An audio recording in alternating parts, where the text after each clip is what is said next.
जी मैं Rakesh K Dalla from government ITI Mohali department of technical education and industrial training Punjab. ਤੁਹਾਡਾ ਸਾਰਿਆਂ ਦਾ ਮੇਰੇ ਇਸ ਸੈਸ਼ਨ ਦੇ ਵਿੱਚ ਬਹੁਤ-ਬਹੁਤ ਸਵਾਗਤ। ਸੋ ਅੱਜ ਦਾ ਜਿਹੜਾ ਸਾਡਾ ਟੌਪਿਕ ਹੈਗਾ that is 5S concept and Kaizen. So we will start very soon. ਸੋ ਜਿਵੇਂ ਤੁਹਾਨੂੰ ਸਾਰਿਆਂ ਨੂੰ ਪਤਾ ਹੈ ਇੰਪਲੋਏਬਿਲਟੀ ਸਕਿੱਲਸ ਦਾ ਜਿਹੜਾ ਇਹ ਟੌਪਿਕ ਹੈਗਾ ਆ ਇੰਪਲੋਏਬਿਲਟੀ ਸਕਿੱਲਸ ਸਬਜੈਕਟ ਹੈਗਾ ਉਹਦਾ ਚੈਪਟਰ ਅਸੀਂ ਕਰਦੇ ਪਏ ਸੀ ਕੁਆਲਿਟੀ ਮੈਨੇਜਮੈਂਟ। ਉਹਦੇ ਵਿੱਚ ਕੁਆਲਿਟੀ ਪੈਰਾਮੀਟਰਸ ਅਸੀਂ ਸਾਰੇ ਵੇਰੀਅਸ ਡਿਸਕਸ ਕਰਦੇ ਪਏ ਸੀ, ਉਹਨਾਂ ਦੇ ਵਿੱਚੋਂ ਕੁਝ ਇੱਕ ਕੁਆਲਿਟੀ ਪੈਰਾਮੀਟਰਸ ਅਸੀਂ ਡਿਸਕਸ ਕਰ ਲਏ ਸੀਗੇ। ਸੋ ਅੱਜ ਜਿਹੜੇ ਕੁਆਲਿਟੀ ਪੈਰਾਮੀਟਰਸ ਅਸੀਂ ਡਿਸਕਸ ਕਰਨੇ ਨੇ that are 5S concept and Kaizen, ਦੋ ਚੀਜ਼ਾਂ ਅਸੀਂ ਡਿਸਕਸ ਕਰਾਂਗੇ ਅੱਜ। ਸੋ ਅੱਗੇ ਚੱਲਣ ਤੋਂ ਪਹਿਲਾਂ ਮੈਂ ਥੋੜਾ ਜਿਹਾ ਤੁਹਾਨੂੰ ਗਵਰਨਮੈਂਟ ITI ਮੋਹਾਲੀ ਦਾ ਟੂਰ ਕਰਵਾਉਣਾ ਚਾਹਾਂਗਾ। ਸੋ ਇਹ ਸਾਡਾ ਜਿਹੜਾ ਫਰੰਟ ਬਲੌਕ ਹੈਗਾ, ਜਿਹੜਾ ਐਡਮਿਨ ਬਲੌਕ ਹੈ ਜਿੱਥੋਂ ਐਂਟਰੀ ਹੈਗੀ ਆ, ਬੈਕ ਸਾਈਡ ਤੇ ਜਿਹੜੀ ਦੂਸਰੀ ਪਿਕਚਰ ਤੁਸੀਂ ਆਪਣੀ ਸਕਰੀਨ ਤੇ ਦੇਖਦੇ ਪਏ ਹੋ, ਇਹ ਮੇਰੀਆਂ ਵਰਕਸ਼ਾਪਸ ਔਰ ਥਿਓਰੀ ਰੂਮਸ ਨੇ ਸਾਰੇ। ਇਹ ਪਲੇਗਰਾਉਂਡ ਹੈਗੀ ਆ, ਇਹਦੀ ਬੈਕ ਸਾਈਡ ਤੇ ਵੀ ਜੇ ਚਲੇ ਜਾਈਏ ਅਸੀਂ ਇੱਕ ਪਲੇਗਰਾਉਂਡ ਹੈਗੀ ਆ।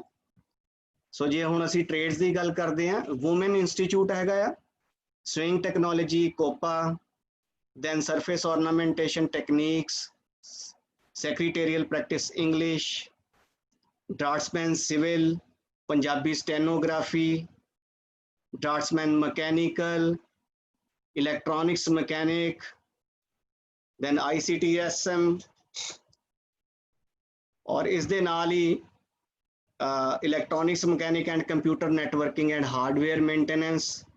इस तो अलावा जेडे मेरे एक साडे इंस्टीट्यूट दे विच हाईटैक ट्रेनिंग इंस्टीट्यूट हैगा ਜਿਹੜਾ ਵਰਲਡ ਬੈਂਕ ਦੇ ਅੰਡਰ ਕੋਰਸਿਸ ਕਰਾਂਦਾ, ਸ਼ਾਰਟ ਟਰਮ ਕੋਰਸਿਸ ਨੇ ਇਹ।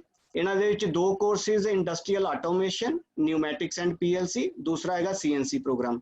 ਜਿਹੜੇ ਸਟੂਡੈਂਟਸ ਮੇਰੇ ਪਾਸ ਆਊਟ ਕਰ ਲੈਂਦੇ ਨੇ ITI, ਜਿਹੜੇ ਪੋਲੀਟੈਕਨਿਕ ਕਰਦੇ ਪਏ ਆ ਜਾਂ ਪਾਸ ਆਊਟ ਕਰ ਚੁੱਕੇ ਆ ਜਾਂ ਫਿਰ ਜਿਹੜੇ ਡਿਗਰੀ ਕਰਦੇ ਪਏ ਆ, BTech ਕਰ ਰਹੇ ਆ, ਉਹਨਾਂ ਦੇ ਲਈ ਇਹ ਕੋਰਸਿਸ ਹੈਗੇ ਆ। ਸਾਰੇ ਕੋਈ ਵੀ ਕਰ ਸਕਦਾ। ਔਰ ਜਿਹੜਾ ਇੰਡਸਟਰੀਅਲ ਆਟੋਮੇਸ਼ਨ ਦਾ ਕੋਰਸ ਹੈਗਾ ਆ ਉਹ ਮਕੈਨੀਕਲ ਦੇ ਸਟੂਡੈਂਟਸ, ਇਲੈਕਟ੍ਰੀਕਲ ਦੇ ਤੇ ਇਲੈਕਟ੍ਰੋਨਿਕਸ ਦੇ ਸਟੂਡੈਂਟ, ਕੋਈ ਵੀ ਕਾਮਨ ਇੱਕ ਕੋਰਸ ਹੈਗਾ, ਮੈਕਾਟ੍ਰੋਨਿਕ ਕੋਰਸ ਹੈਗਾ ਆ। ਸੋ ਜੇ ਕੋਈ ਰਿਲੇਟਿਵ ਜਾਂ ਕੋਈ ਤੁਹਾਡਾ ਫਰੈਂਡ ਪੁੱਛਦਾ ਹੈ ਤੇ ਤੁਸੀਂ ਇਹਨੂੰ ਰਿਕਮੈਂਡ ਕਰ ਸਕਦੇ। ਬਹੁਤ ਐਡਵਾਂਸ ਕੋਰਸਿਸ ਆ ਇੰਡਸਟਰੀਅਲ ਆਟੋਮੇਸ਼ਨ ਜਿਹੜਾ ਹੈਗਾ, ਇੰਡਸਟਰੀਅਲ ਐਪਲੀਕੇਸ਼ਨਸ ਇਹਦੀਆਂ ਬਹੁਤ ਵਧੀਆ ਨੇ। ਸੋ ਅੱਗੇ ਜਿਵੇਂ ਸਾਰਿਆਂ ਨੂੰ ਪਤਾ ਹੈਗਾ ਮਹਾਮਾਰੀ ਤੋਂ ਅਸੀਂ ਸਾਰੇ ਜੂਝਦੇ ਪਏ ਆ, COVID-19। ਇਹਦੇ ਅਗੇਂਸਟ ਪੰਜਾਬ ਸਰਕਾਰ ਨੇ ਜਿਹੜੀ ਮੁਹਿੰਮ ਚਲਾਈ ਹੋਈ ਮਿਸ਼ਨ ਫਤਿਹ, ਅਸੀਂ ਪਿਛਲੇ ਕੱਲ ਇਹਦੇ ਤੇ ਇੱਕ ਮਿਸ਼ਨ ਫਤਿਹ ਤੇ ਲੈਕਚਰ ਵੀ ਕੰਡਕਟ ਕੀਤਾ ਸੀਗਾ। ਕਾਫੀ ਉਹਦੇ ਚੋਂ ਪਾਰਟਿਸਪੈਂਟਸ ਨੇ ਹਿੱਸਾ ਲਿਆ ਔਰ ਬਹੁਤ ਵਧੀਆ ਉਹ ਸਾਡਾ ਸੈਸ਼ਨ ਰਿਹਾ। ਇਹਦੇ ਵਿੱਚ ਤੁਹਾਨੂੰ ਜਿਹੜੀਆਂ ਵੀ ਪੰਜਾਬ ਗਵਰਨਮੈਂਟ ਨੇ ਤੁਹਾਨੂੰ ਹਦਾਇਤਾਂ ਦਿੱਤੀਆਂ ਹੋਈਆਂ, ਜਿਵੇਂ ਸੋਸ਼ਲ ਡਿਸਟੈਂਸਿੰਗ ਮੇਨਟੇਨ ਕਰਨਾ, ਹੈਂਡ ਵਾਸ਼ ਕਰਨੇ ਨੇ ਆਪਣੇ, ਰੈਗੂਲਰਲੀ ਸੈਨੀਟਾਈਜ਼ ਕਰਨੇ ਨੇ ਹੱਥ, ਜਾਂ ਖਾਂਸੀ ਆ ਜਾਂ ਗਲਾ ਖਰਾਬ ਹੈਗਾ ਉਹਦੇ ਲਈ ਆਪਣੇ ਆਪ ਨੂੰ ਨੋਟੀਫਾਈਡ ਕਰਨਾ ਇਮੀਡੀਏਟਲੀ। ਤੁਸੀਂ ਇਹ ਚੀਜ਼ਾਂ ਦਾ ਖਿਆਲ ਰੱਖਣਾ ਤਾਂ ਜੋ ਤੁਹਾਡੀ ਸਿਹਤ ਸਾਰਿਆਂ ਦੀ ਬਹੁਤ ਜ਼ਰੂਰੀ ਹੈ। ਤੁਸੀਂ ਆਉਣ ਵਾਲੇ ਭਵਿੱਖ ਨੂੰ ਸਾਰਿਆਂ ਨੇ ਦੇਖਣਾ ਆ, ਇਸ ਕਰਕੇ ਆਪਣੀ ਸਿਹਤ ਦਾ ਸਾਰੇ ਜਾਣੇ ਖਿਆਲ ਰੱਖੋ। ਜ਼ਿਆਦਾ ਜ਼ਰੂਰਤ ਹੋਵੇ ਤਾਂ ਘਰੋਂ ਬਾਹਰ ਨਿਕਲਾਂ। ਮਿਸ਼ਨ ਫਤਿਹ ਨੂੰ ਆਪਾਂ ਜਲਦੀ ਤੋਂ ਜਲਦੀ ਕਾਮਯਾਬ ਬਣਾ ਕੇ ਇਸ ਬਿਮਾਰੀ ਤੋਂ ਜੂਝ ਕੇ ਸਾਰਿਆਂ ਨੇ ਨਾਰਮਲ ਲਾਈਫ ਦੇ ਵਿੱਚ ਜੀਣ ਲਈ ਬਾਹਰ ਆਣਾ। ਸੋ ਅੱਜ ਦਾ ਆਪਾਂ ਸੈਸ਼ਨ ਸਟਾਰਟ ਕਰਦੇ ਹਾਂ ਕੁਆਲਿਟੀ ਪੈਰਾਮੀਟਰਸ। ਜਿਵੇਂ ਮੈਂ ਤੁਹਾਨੂੰ ਪਹਿਲਾਂ ਦੱਸਿਆ ਵੀ ਕੁਆਲਿਟੀ ਪੈਰਾਮੀਟਰਸ ਸਾਡਾ ਚੱਲਦਾ ਪਿਆ ਸੀ, ਉਹਦੇ ਵਿੱਚ ਕੁਆਲਿਟੀ ਸਰਕਲਸ ਅਸੀਂ ਡਿਟੇਲ ਦੇ ਵਿੱਚ ਡਿਸਕਸ ਕਰ ਲਿਆ ਸੀ, ਟੋਟਲ ਪ੍ਰੋਡਕਟਿਵ ਮੇਨਟੇਨੈਂਸ ਸਾਡਾ ਹੋ ਗਿਆ ਸੀ, ਕੁਆਲਿਟੀ ਮੈਨੇਜਮੈਂਟ ਸਿਸਟਮ ਹੋ ਗਿਆ ਸੀ, 5S ਕੰਸੈਪਟ ਹੋ ਗਿਆ ਸੀ, ਕਾਈਜ਼ਨ 5S ਕੰਸੈਪਟ ਆਪਾਂ ਅੱਜ ਕਰਨਾ ਆ, ਉਹਦੇ ਵਿੱਚੋਂ ਕਾਈਜ਼ਨ ਵੀ ਆਪਾਂ ਅੱਜ ਹੀ ਕਰਾਂਗੇ। ਟੋਟਲ ਕੁਆਲਿਟੀ ਮੈਨੇਜਮੈਂਟ ਜਿਹੜਾ ਹੈਗਾ ਇਹ ਨੈਕਸਟ ਲੈਕਚਰ ਦੇ ਵਿੱਚ ਕਵਰ ਕਰਾਂਗੇ। ਵੈਸੇ ਜਿਹਨੂੰ ਜੇ ਇਹ ਸਾਰੇ ਕੁਆਲਿਟੀ ਪੈਰਾਮੀਟਰਸ ਦੀ ਅੰਡਰਸਟੈਂਡਿੰਗ ਹੋ ਜਾਂਦੀ ਆ ਤੇ ਕੁਆਲਿਟੀ ਮੈਨੇਜਮੈਂਟ ਜਿਹੜਾ ਟੋਟਲ ਕੁਆਲਿਟੀ ਮੈਨੇਜਮੈਂਟ ਆ ਉਹਨੂੰ ਅੰਡਰਸਟੈਂਡ ਕਰਨ ਦੇ ਵਿੱਚ ਜ਼ਿਆਦਾ ਪ੍ਰੋਬਲਮ ਨਹੀਂ ਆਏਗੀ। ਸੋ ਜੇ ਆਪਾਂ ਦੇਖੀਏ ਸਾਰਿਆਂ ਨੇ ਕਰਨਾ ਹੈ, ਜਿਹੜੇ ਮੇਰੇ ਖਾਸ ਕਰਕੇ ਸਟੂਡੈਂਟਸ ਬੈਠੇ ਹੋਏ ਨੇ ਉਹਨਾਂ ਨੇ ਖਿਆਲ ਕਰਨਾ ਆ ਕਿ ਇਹ ਜਿਹੜੀਆਂ ਐਕਸਪੈਂਸ਼ਨਸ ਹੈਗੀਆਂ, ਜਿਵੇਂ QC means quality circle, TPM means total productive maintenance, QMS means quality management system, right? ਇਹ ਤੁਸੀਂ ਐਬਰੀਵੇਸ਼ਨਸ ਜ਼ਰੂਰ ਯਾਦ ਕਰਨੀਆਂ ਨੇ। ਅੱਜ ਅਸੀਂ ਹੁਣ ਆਪਾਂ ਸਟਾਰਟ ਕਰਨਾ ਆ 5S ਕੰਸੈਪਟ ਜਾਂ ਅਸੀਂ ਦੂਸਰਾ ਕਰਾਂਗੇ ਕਾਈਜ਼ਨ। ਦੋ ਟੌਪਿਕ ਆ, ਬੜੇ ਇੰਟਰਸਟਿੰਗ ਟੌਪਿਕ ਹੈਗੇ ਆ। ਇੰਡਸਟਰੀਅਲ ਯੂਟਿਲਾਈਜੇਸ਼ਨ ਇਹਦੀ ਬਹੁਤ ਹੈਗੀ ਆ। ਪਹਿਲਾਂ ਅਸੀਂ ਸਟਾਰਟ ਕਰਦੇ ਹਾਂ 5S ਕੰਸੈਪਟ। 5S ਕੰਸੈਪਟ ਪਹਿਲੇ ਵੀ ਸਾਡੇ ਇੱਕ ਟ੍ਰੇਨਿੰਗ ਆਫਿਸਰ ਨੇ ਮਿਸਟਰ ਰਜਨੀਸ਼ ਜੀ, ਉਹਨਾਂ ਨੇ ਇਹ 5S ਕੰਸੈਪਟ ਨੂੰ ਟੇਕ ਓਵਰ ਕਰ ਲਿਆ ਸੀ। ਉਹਨਾਂ ਨੇ 5S ਕੰਸੈਪਟ ਕਰਵਾਇਆ ਵੀ ਸੀ ਬਹੁਤ ਅੱਛੇ ਤਰੀਕੇ ਦੇ ਨਾਲ। ਬਟ ਮੈਂ ਅੱਜ ਇਹਨੂੰ ਰਿਪੀਟ ਕਰ ਰਿਹਾ। ਥੋੜੀਆਂ ਜਿਹੀਆਂ ਇਹਦੀਆਂ ਐਪਲੀਕੇਸ਼ਨਸ ਜਿਹੜੀਆਂ ਤੁਹਾਡੀ ਇੰਡਸਟਰੀ ਦੇ ਨਾਲ ਰਿਲੇਟਿਡ ਆ ਜਾਂ ਤੁਹਾਡੇ ਜਿਹੜਾ ਸਿਲੇਬਸ ਦੇ ਨਾਲ ਰਿਲੇਟਿਡ ਆ, ਉਹ ਕੰਟੈਂਟਸ ਮੈਂ ਇਹਦੇ ਵਿੱਚ ਪਾ ਕੇ, ਤਾਂ ਜੋ ਤੁਹਾਨੂੰ ਪੇਪਰ ਦੇਣ ਦੇ ਵਿੱਚ ਕਿਸੇ ਤਰ੍ਹਾਂ ਦੀ ਪ੍ਰੋਬਲਮ ਨਾ ਆਵੇ, ਉਸ ਤਰੀਕੇ ਦੇ ਨਾਲ ਮੈਂ ਇਹ ਟੌਪਿਕ ਤੁਹਾਡੇ ਲਈ ਤਿਆਰ ਕਰਕੇ ਲੈ ਕੇ ਆਇਆ। ਸੋ ਸਭ ਤੋਂ ਪਹਿਲਾਂ ਜੇ ਆਪਾਂ ਦੇਖੀਏ ਕਿ ਕਿਸੇ ਵੀ ਇੰਡਸਟਰੀ ਦੇ ਵਿੱਚ ਕਿੱਦਾਂ ਦੀਆਂ ਪ੍ਰੋਬਲਮਸ ਰਹਿੰਦੀਆਂ ਨੇ, ਕਿੱਦਾਂ ਦੀਆਂ ਆ। ਐਬਸੈਂਟਿਜ਼ਮ ਬਹੁਤ ਜ਼ਿਆਦਾ ਹੈਗੀ ਆ, ਗੈਰ ਹਾਜ਼ਰੀ ਬਹੁਤ ਆ, ਲੋਕ ਹਾਜ਼ਰ ਨਹੀਂ ਹੁੰਦੇ। ਡੀਮੋਟੀਵੇਟਿਡ ਸਟਾਫ ਆ, ਸਟਾਫ ਮੋਟੀਵੇਟਿਡ ਨਹੀਂ ਹੈਗਾ। ਡਿਸਆਰਡਰਡ ਜਾਂ ਕਲਟਰਡ ਇਨਵਾਇਰਨਮੈਂਟ ਆ। ਕਲਟਰਡ ਇਨਵਾਇਰਨਮੈਂਟ ਮੀਨਸ ਕੀ ਹੈਗਾ? ਅਨਟਾਈਡੀ ਥਿੰਗਸ ਹੈਗੀ ਆ, ਕਲੈਕਸ਼ਨ ਆਫ ਅਨਟਾਈਡੀ ਥਿੰਗਸ, ਸਾਰਾ ਕੁਝ ਖਿਲਰਿਆ ਪਿਆ, ਸਾਰਾ ਕੁਝ ਮਿਕਸ ਪਿਆ, ਉਹਨੂੰ ਕਲਟਰਡ ਇਨਵਾਇਰਨਮੈਂਟ ਕਹਿੰਦੇ ਆ। ਮਿਸਟੇਕਸ ਔਰ ਐਰਰਸ ਇੰਡਸਟਰੀ ਦੇ ਵਿੱਚ ਬਹੁਤ ਨੇ। ਇਹ ਜਿਹੜੀਆਂ ਚਾਰ ਚੀਜ਼ਾਂ ਬਹੁਤ ਜ਼ਿਆਦਾ, ਗੈਰ ਹਾਜ਼ਰੀ ਬਹੁਤ ਆ, ਡੀਮੋਟੀਵੇਟਿਡ ਇੰਪਲੋਈਜ਼ ਬਹੁਤ ਹੈਗੇ ਆ, ਉਹਨਾਂ ਨੂੰ ਕੰਮ ਕਰਨ ਦੇ ਵਿੱਚ ਜਜ਼ਬਾ ਨਹੀਂ ਹੈਗਾ ਕੋਈ। ਦੈਨ ਕਲਟਰਡ ਇਨਵਾਇਰਨਮੈਂਟ ਹੈਗਾ, ਮਿਸਟੇਕਸ ਐਂਡ ਐਰਰਸ ਬਹੁਤ ਜ਼ਿਆਦੀਆਂ ਹੈਗੀਆਂ। ਜੇ ਇਹ ਸਾਰੀਆਂ ਗੱਲਾਂ ਨੂੰ ਅਸੀਂ ਦੇਖੀਏ, ਜੇ ਇਦਾਂ ਦਾ ਇਨਵਾਇਰਨਮੈਂਟ ਕਿਸੇ ਆਰਗੇਨਾਈਜੇਸ਼ਨ ਦੇ ਵਿੱਚ ਹੋਵੇ ਤੇ ਕੀ ਹੋਏਗਾ? ਉੱਥੇ ਕਦੀ ਵੀ ਹੈਲਦੀ ਇਨਵਾਇਰਨਮੈਂਟ ਕ੍ਰੀਏਟ ਨਹੀਂ ਹੋ ਸਕਦਾ। ਹਮੇਸ਼ਾ ਕੁਆਲਿਟੀ ਡਾਊਨ ਰਹੇਗੀ, ਪ੍ਰੋਡਕਟਿਵਿਟੀ ਹਮੇਸ਼ਾ ਜਿਹੜੀ ਆ ਡਾਊਨ ਰਹੇਗੀ।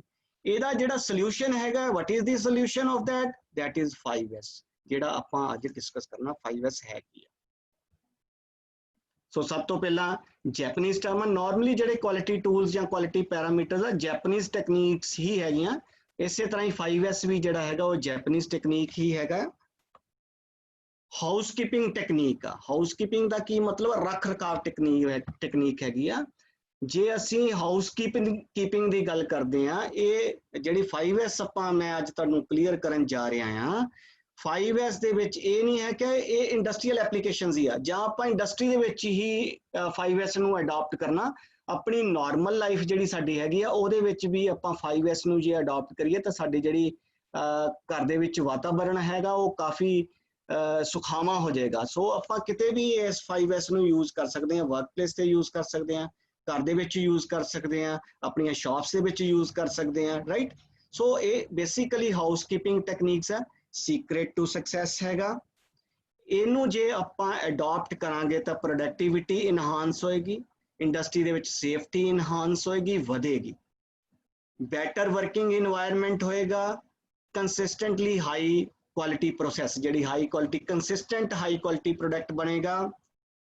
ਸੋ ਜੇ ਅਸੀਂ ਦੇਖੀਏ, in order to achieve high level of quality, safety and productivity, worker must have conducive working environment. ਜੇ ਆਪਾਂ ਇਹ ਸਾਰੀਆਂ ਚੀਜ਼ਾਂ ਚਾਹੁੰਦੇ ਆ ਕਿ ਕਿਸੇ ਇੰਡਸਟਰੀ ਦੇ ਵਿੱਚ ਕੁਆਲਿਟੀ ਦਾ ਲੈਵਲ ਬਹੁਤ ਜ਼ਿਆਦਾ ਹੋਵੇ, ਉੱਥੇ ਸੇਫਟੀ ਸਾਰੀਆਂ ਯੂਜ਼ ਕੀਤੀਆਂ ਜਾਂਦੀਆਂ ਹੋਣ, ਪ੍ਰੋਡਕਟਿਵਿਟੀ ਵਰਕਰ ਪੂਰਾ ਨਿਕਾਲ ਸਕੇ, ਇਦਾਂ ਦੇ ਲਈ ਇੰਡਸਟਰੀ ਦੇ ਵਿੱਚ ਇੱਕ ਕੰਡਿਊਸਿਵ ਵਰਕਿੰਗ ਇਨਵਾਇਰਨਮੈਂਟ ਚਾਹੀਦਾ। Conducive means what? Things to make possible, ਹਰ ਚੀਜ਼ ਦੀ ਪੋਸੀਬਿਲਿਟੀ ਉੱਥੇ ਹੋਣੀ ਚਾਹੀਦੀ ਹੈ। ਹੁਣ ਪੋਸੀਬਿਲਿਟੀ ਕਾਹਦੇ ਨਾਲ ਆਏਗੀ? That we will attain from the 5S only. So ਆਪਾਂ ਹੁਣ ਟਰਮਸ ਦੀ ਗੱਲ ਕਰਦੇ ਹਾਂ ਕਿ ਕਿਹੜੀਆਂ ਟਰਮਸ ਜਿਹੜੀਆਂ ਹੈਗੀਆਂ ਆ ਉਹ 5S ਹੈਗੀਆਂ। ਸਾਰੀਆਂ ਜੈਪਨੀਜ਼ ਟਰਮ ਆ ਜਿਹੜੀਆਂ ਮੈਂ ਲੈਫਟ ਸਾਈਡ ਤੇ ਲਿਖਿਆ ਹੋਇਆ, ਜਿਵੇਂ ਸੀਅਰੀ ਲਿਖਿਆ ਹੋਇਆ, ਸੀਏਟੋਨ ਲਿਖਿਆ ਹੋਇਆ, ਸੀਓਜ਼ੋ, ਸਿਕਿਟਸੂ ਐਂਡ ਸ਼ਿਟਸੂਕੇ, ਇਹ ਸਾਰੀਆਂ ਜੈਪਨੀਜ਼ ਟਰਮ ਨੇ। ਹੁਣ ਇਹਨਾਂ ਦਾ ਇੰਗਲਿਸ਼ ਵਰਜਨ ਕੀ ਹੈ, ਇੰਗਲਿਸ਼ ਮੀਨਿੰਗ ਕੀ ਹੈ, ਇਹਨਾਂ ਵਰਡਿੰਗ ਨੂੰ ਇੰਗਲਿਸ਼ ਦੇ ਵਿੱਚ ਅਸੀਂ ਕੀ ਕਹਿੰਦੇ ਆ? ਜਿਹੜਾ ਸੀਅਰੀ ਹੈ ਉਹਦਾ ਮਤਲਬ ਸੌਰਟਿੰਗ ਆਊਟ ਜਾਂ ਸੈਗਰੀਗੇਸ਼ਨ। ਸੀਏਟੋਨ ਦਾ ਮਤਲਬ ਹੈਗਾ, ਸੌਰੀ ਇੱਕ ਸੈਕਿੰਡ ਬੱਚੋ ਦੇ ਜੋ,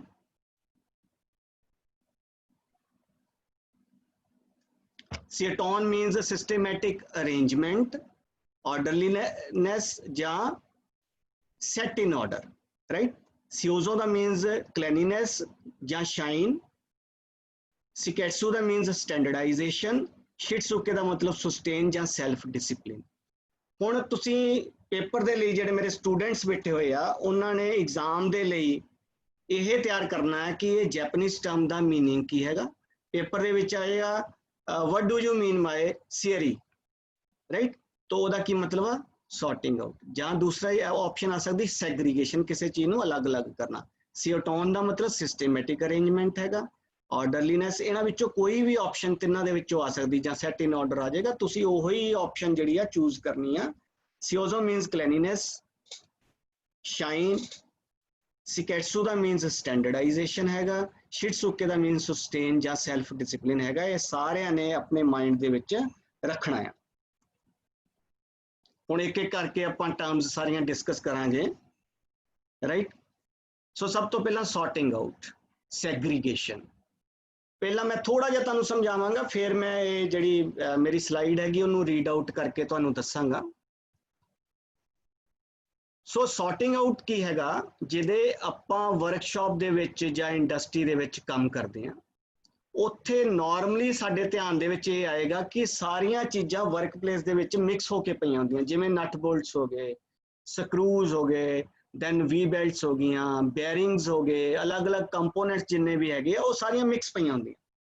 ਇਸੇ ਤਰ੍ਹਾਂ ਹੀ ਜੇ ਅਸੀਂ ਸ਼ਾਪਸ ਦੀ ਗੱਲ ਕਰਦੇ ਹਾਂ, ਜਿਵੇਂ ਮੇਰੀਆਂ ਬੱਚੀਆਂ ਜਿਹੜੀਆਂ ਹੈਗੀਆਂ ਸੋਇੰਗ ਟੈਕਨੋਲੋਜੀ ਦੀਆਂ ਮੇਰੇ ਨਾਲ ਅਟੈਚਡ ਨੇ, ਫੈਸ਼ਨ ਟੈਕਨੋਲੋਜੀ ਦੀਆਂ ਬੱਚੀਆਂ ਮੇਰੇ ਨਾਲ ਅਟੈਚਡ ਨੇ, ਜਾਂ ਹੋਰ ਨਾਨ ਇੰਜੀਨੀਅਰਿੰਗ ਜਿਹੜੀਆਂ ਟ੍ਰੇਡਸ ਨੇ ਉਹਨਾਂ ਦੇ ਜਿਹੜੇ ਪਾਰਟਿਸਿਪੈਂਟਸ ਵੀ ਕਾਫੀ ਮੇਰੇ ਨਾਲ ਜੁੜੇ ਹੋਏ ਨੇ, ਰਾਈਟ। ਇੱਕ ਸਕਿੰਡ ਬੱਚਿਓ, ਮੈਨੂੰ ਟਾਈਮ ਦਿਓ।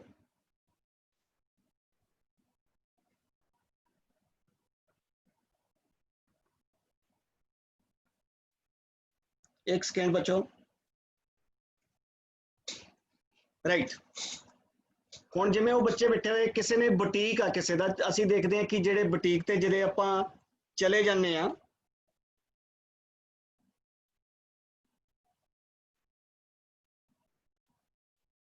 एक सेकेंड बच्चे, participants please wait for a while, right. ਹੁਣ ਜਿਹੜੇ ਅਸੀਂ ਦੇਖਦੇ ਬੁਟੀਕਸ ਦੇ ਵਿੱਚ ਜਿਹੜੀ ਲੇਡੀ ਜਾਂ ਜਿਹੜੀ ਉਹਦੀ ਓਨਰ ਹੈਗੀ ਜਿਹੜੇ ਕੰਮ ਕਰਦੇ ਆ, ਉਹਦੇ ਵਿੱਚ ਉਹਦੀਆਂ ਰੀਲਾਂ ਹੋ ਗਈਆਂ, ਫਿਰਕੀਆਂ, ਸੂਈਆਂ, ਜਾਂ ਅਲੱਗ-ਅਲੱਗ ਤਰ੍ਹਾਂ ਦੇ ਕੱਪੜੇ, ਬੁਕਰਮ, ਸਭ ਕੁਝ ਮਿਕਸ ਪਿਆ ਹੋਇਆ। ਉਹਦੇ ਵਿੱਚ ਜਿਹੜੇ ਉਹ ਕੰਮ ਕਰਨ ਲੱਗਦੇ ਆ, ਕਦੀ ਉਹਨੂੰ ਫਿਰਕੀ ਨਹੀਂ ਮਿਲੇਗੀ, ਕਦੀ ਉਹਨੂੰ ਸੂਈ ਨਹੀਂ ਮਿਲੇਗੀ, ਜਾਂ ਕੋਈ ਹੋਰ ਸਮਾਨ ਉਹਨੂੰ ਨਹੀਂ ਮਿਲਦਾ ਉੱਥੋਂ, ਰਾਈਟ। ਹੁਣ ਜਦੋਂ ਉਹਨੂੰ ਸਮਾਨ ਨਹੀਂ ਮਿਲਦਾ ਕੀ ਹੁੰਦਾ, ਟਾਈਮ ਵੇਸਟ ਹੁੰਦਾ। ਟਾਈਮ ਵੇਸਟ ਹੋਏਗਾ, ਕੀ ਹੋਏਗਾ, ਪ੍ਰੋਡਕਟਿਵਿਟੀ ਲਾਸ ਹੋਏਗੀ। ਇਸੇ ਤਰ੍ਹਾਂ ਇੰਡਸਟਰੀ ਦੇ ਵਿੱਚ ਵੀ ਵਰਕਸ਼ਾਪ ਦੇ ਵਿੱਚ ਸਾਰਾ ਸਮਾਨ ਜਿਹੜਾ ਪ੍ਰੋਡਕਸ਼ਨ ਯੂਨਿਟ ਦੇ ਵਿੱਚ ਹੈਗਾ, ਸਾਰਾ ਮਿਕਸ ਹੋ ਕੇ ਪਿਆ ਹੋਇਆ। ਸੋ ਥਿਊਰੀ ਕੀ ਕਹਿੰਦੀ, ਸੌਰਟਿੰਗ ਆਊਟ ਕਰੋ, ਸੈਗਰੀਗੇਸ਼ਨ ਕਰੋ, ਹਰ ਇੱਕ ਸਮਾਨ ਨੂੰ ਜਿਹੜਾ ਮਿਕਸ ਪਿਆ ਅਲੱਗ-ਅਲੱਗ ਕਰੋ। ਮੀਨਸ बेल्ट्स अलग करो, बेरिंग्स अलग करो, राइट, और नट बोल्ट्स अलग करो, स्क्रूज अलग करो, रॉ मटीरियल ਨੂੰ ਅਲੱਗ-ਅਲੱਗ ਤਰੀਕੇ ਦੇ ਨਾਲ ਜਿਹੜੇ ਹੈਗੇ ਰॉ ਮਟੀਰੀਅਲ ਉਹਨਾਂ ਨੂੰ ਅਲੱਗ-ਅਲੱਗ ਤਰੀਕੇ ਦੇ ਨਾਲ ਕੱਢ ਲਓ। ਪਹਿਲਾਂ ਕੀ ਕਰੋ, ਸੈਗਰੀਗੇਟ ਕਰ ਦਿਓ। ਹੁਣ ਆਪਾਂ ਸਾਰੀਆਂ ਚੀਜ਼ਾਂ ਨੂੰ ਅਲੱਗ-ਅਲੱਗ ਕਰ ਦਿੱਤਾ। ਸੇ ਅਸੀਂ ਜਿਵੇਂ ਨਾਨ ਇੰਜੀਨੀਅਰਿੰਗ ਦੀ ਗੱਲ ਕਰਦੇ ਆ, ਸਵਿੰਗ ਟੈਕਨੋਲੋਜੀ ਦੀ ਗੱਲ ਕਰਦੇ ਆ, ਅਸੀਂ ਸੂਈਆਂ ਹੋ ਗਈਆਂ, ਫਿਰਕੀਆਂ ਹੋ ਗਈਆਂ, ਧਾਗੇ ਹੋ ਗਏ, ਦੈਨ ਬੁਕਰਮ ਹੋ ਗਈ, ਹੋਰ ਸਾਜੋ ਸਮਾਨ ਜਿਹੜਾ ਯੂਜ਼ ਹੁੰਦਾ ਤੁਹਾਨੂੰ ਮੇਰੇ ਨਾਲੋਂ ਜ਼ਿਆਦਾ ਪਤਾ, ਉਹ ਸਾਰਿਆਂ ਨੂੰ ਆਪਾਂ ਅਲੱਗ-ਅਲੱਗ ਕਰ ਲਿਆ, ਰਾਈਟ। ਇੰਡਸਟਰੀ ਦੇ ਵਿੱਚ ਜਿਹੜੇ ਮਕੈਨੀਕਲ ਦੇ ਮੇਰੇ ਨਾਲ ਪਾਰਟਿਸਿਪੈਂਟਸ ਜੁੜੇ ਹੋਏ, ਉਹ ਵੀ ਇਹ ਖਿਆਲ ਕਰਨ ਵੀ ਜਿਹੜੀਆਂ ਵੀ ਵਰਕਸ਼ਾਪ ਦੇ ਵਿੱਚ ਜਿੱਦਾਂ ਤੁਹਾਡੇ ਟੂਲ ਇਕਵਿਪਮੈਂਟਸ ਨੇ, ਟੂਲਸ ਅਲੱਗ ਕਰ ਲਏ, ਸਪੈਨਰਸ ਅਲੱਗ ਕਰ ਲਈਆਂ, ਐਲਨ ਕੀਜ਼ ਅਲੱਗ ਕਰ ਲਈਆਂ ਤੁਸੀਂ, ਰਾਈਟ। ਉਹ ਮਿਕਸ ਨਹੀਂ ਰਹਿਣ ਦੇਣਾ, ਕਿਉਂਕਿ ਹੋਣਾ ਕੀ ਹੈ, ਜਦੋਂ ਤੁਹਾਨੂੰ 5 ਨੰਬਰ ਦੀ ਐਲਨ ਕੀ ਚਾਹੀਦੀ ਹੋਣੀ, ਉਹ 5 ਨੰਬਰ ਦੀ ਐਲਨ ਕੀ ਆਪਾਂ ਨੂੰ ਮਿਲੇਗੀ ਨਹੀਂ, ਕੀ ਹੋਏਗਾ, ਟਾਈਮ ਵੇਸਟ ਹੋਏਗਾ। ਸੋ ਆਪਾਂ ਪਹਿਲਾਂ ਸਾਰੀਆਂ ਚੀਜ਼ਾਂ ਨੂੰ ਆਪਣੀ ਵਰਕਸ਼ਾਪ ਦੇ ਵਿੱਚ ਸੈਗਰੀਗੇਟ ਕਰ ਦਿੱਤਾ, ਰਾਈਟ। ਹੁਣ ਜਦੋਂ ਆਪਾਂ ਸੈਗਰੀਗੇਸ਼ਨ ਕਰ ਦਿੱਤੀ, ਫਿਰ ਕੀ ਕਰਨਾ ਆਪਾਂ, ਬੜਾ ਇੰਪੋਰਟੈਂਟ ਚੀਜ਼ ਹੈਗੀ ਆ, ਅਸੀਂ ਡਿਸਾਈਡ ਕਰਨਾ ਕਿ ਹੁਣ ਅਸੀਂ ਕੀ ਕਰਨਾ ਚਾਹੁੰਦੇ ਆ। ਸੈਗਰੀਗੇਸ਼ਨ ਤੋਂ ਪਹਿਲਾਂ ਅਸੀਂ ਅਲੱਗ-ਅਲੱਗ ਕਰਾਂਗੇ ਚੀਜ਼ਾਂ। 2 3 4 ਕੈਟਾਗਰੀਜ਼ ਨੇ, ਧਿਆਨ ਨਾਲ ਸੁਣੀਆਂ ਨੇ ਸਾਰਿਆਂ ਨੇ।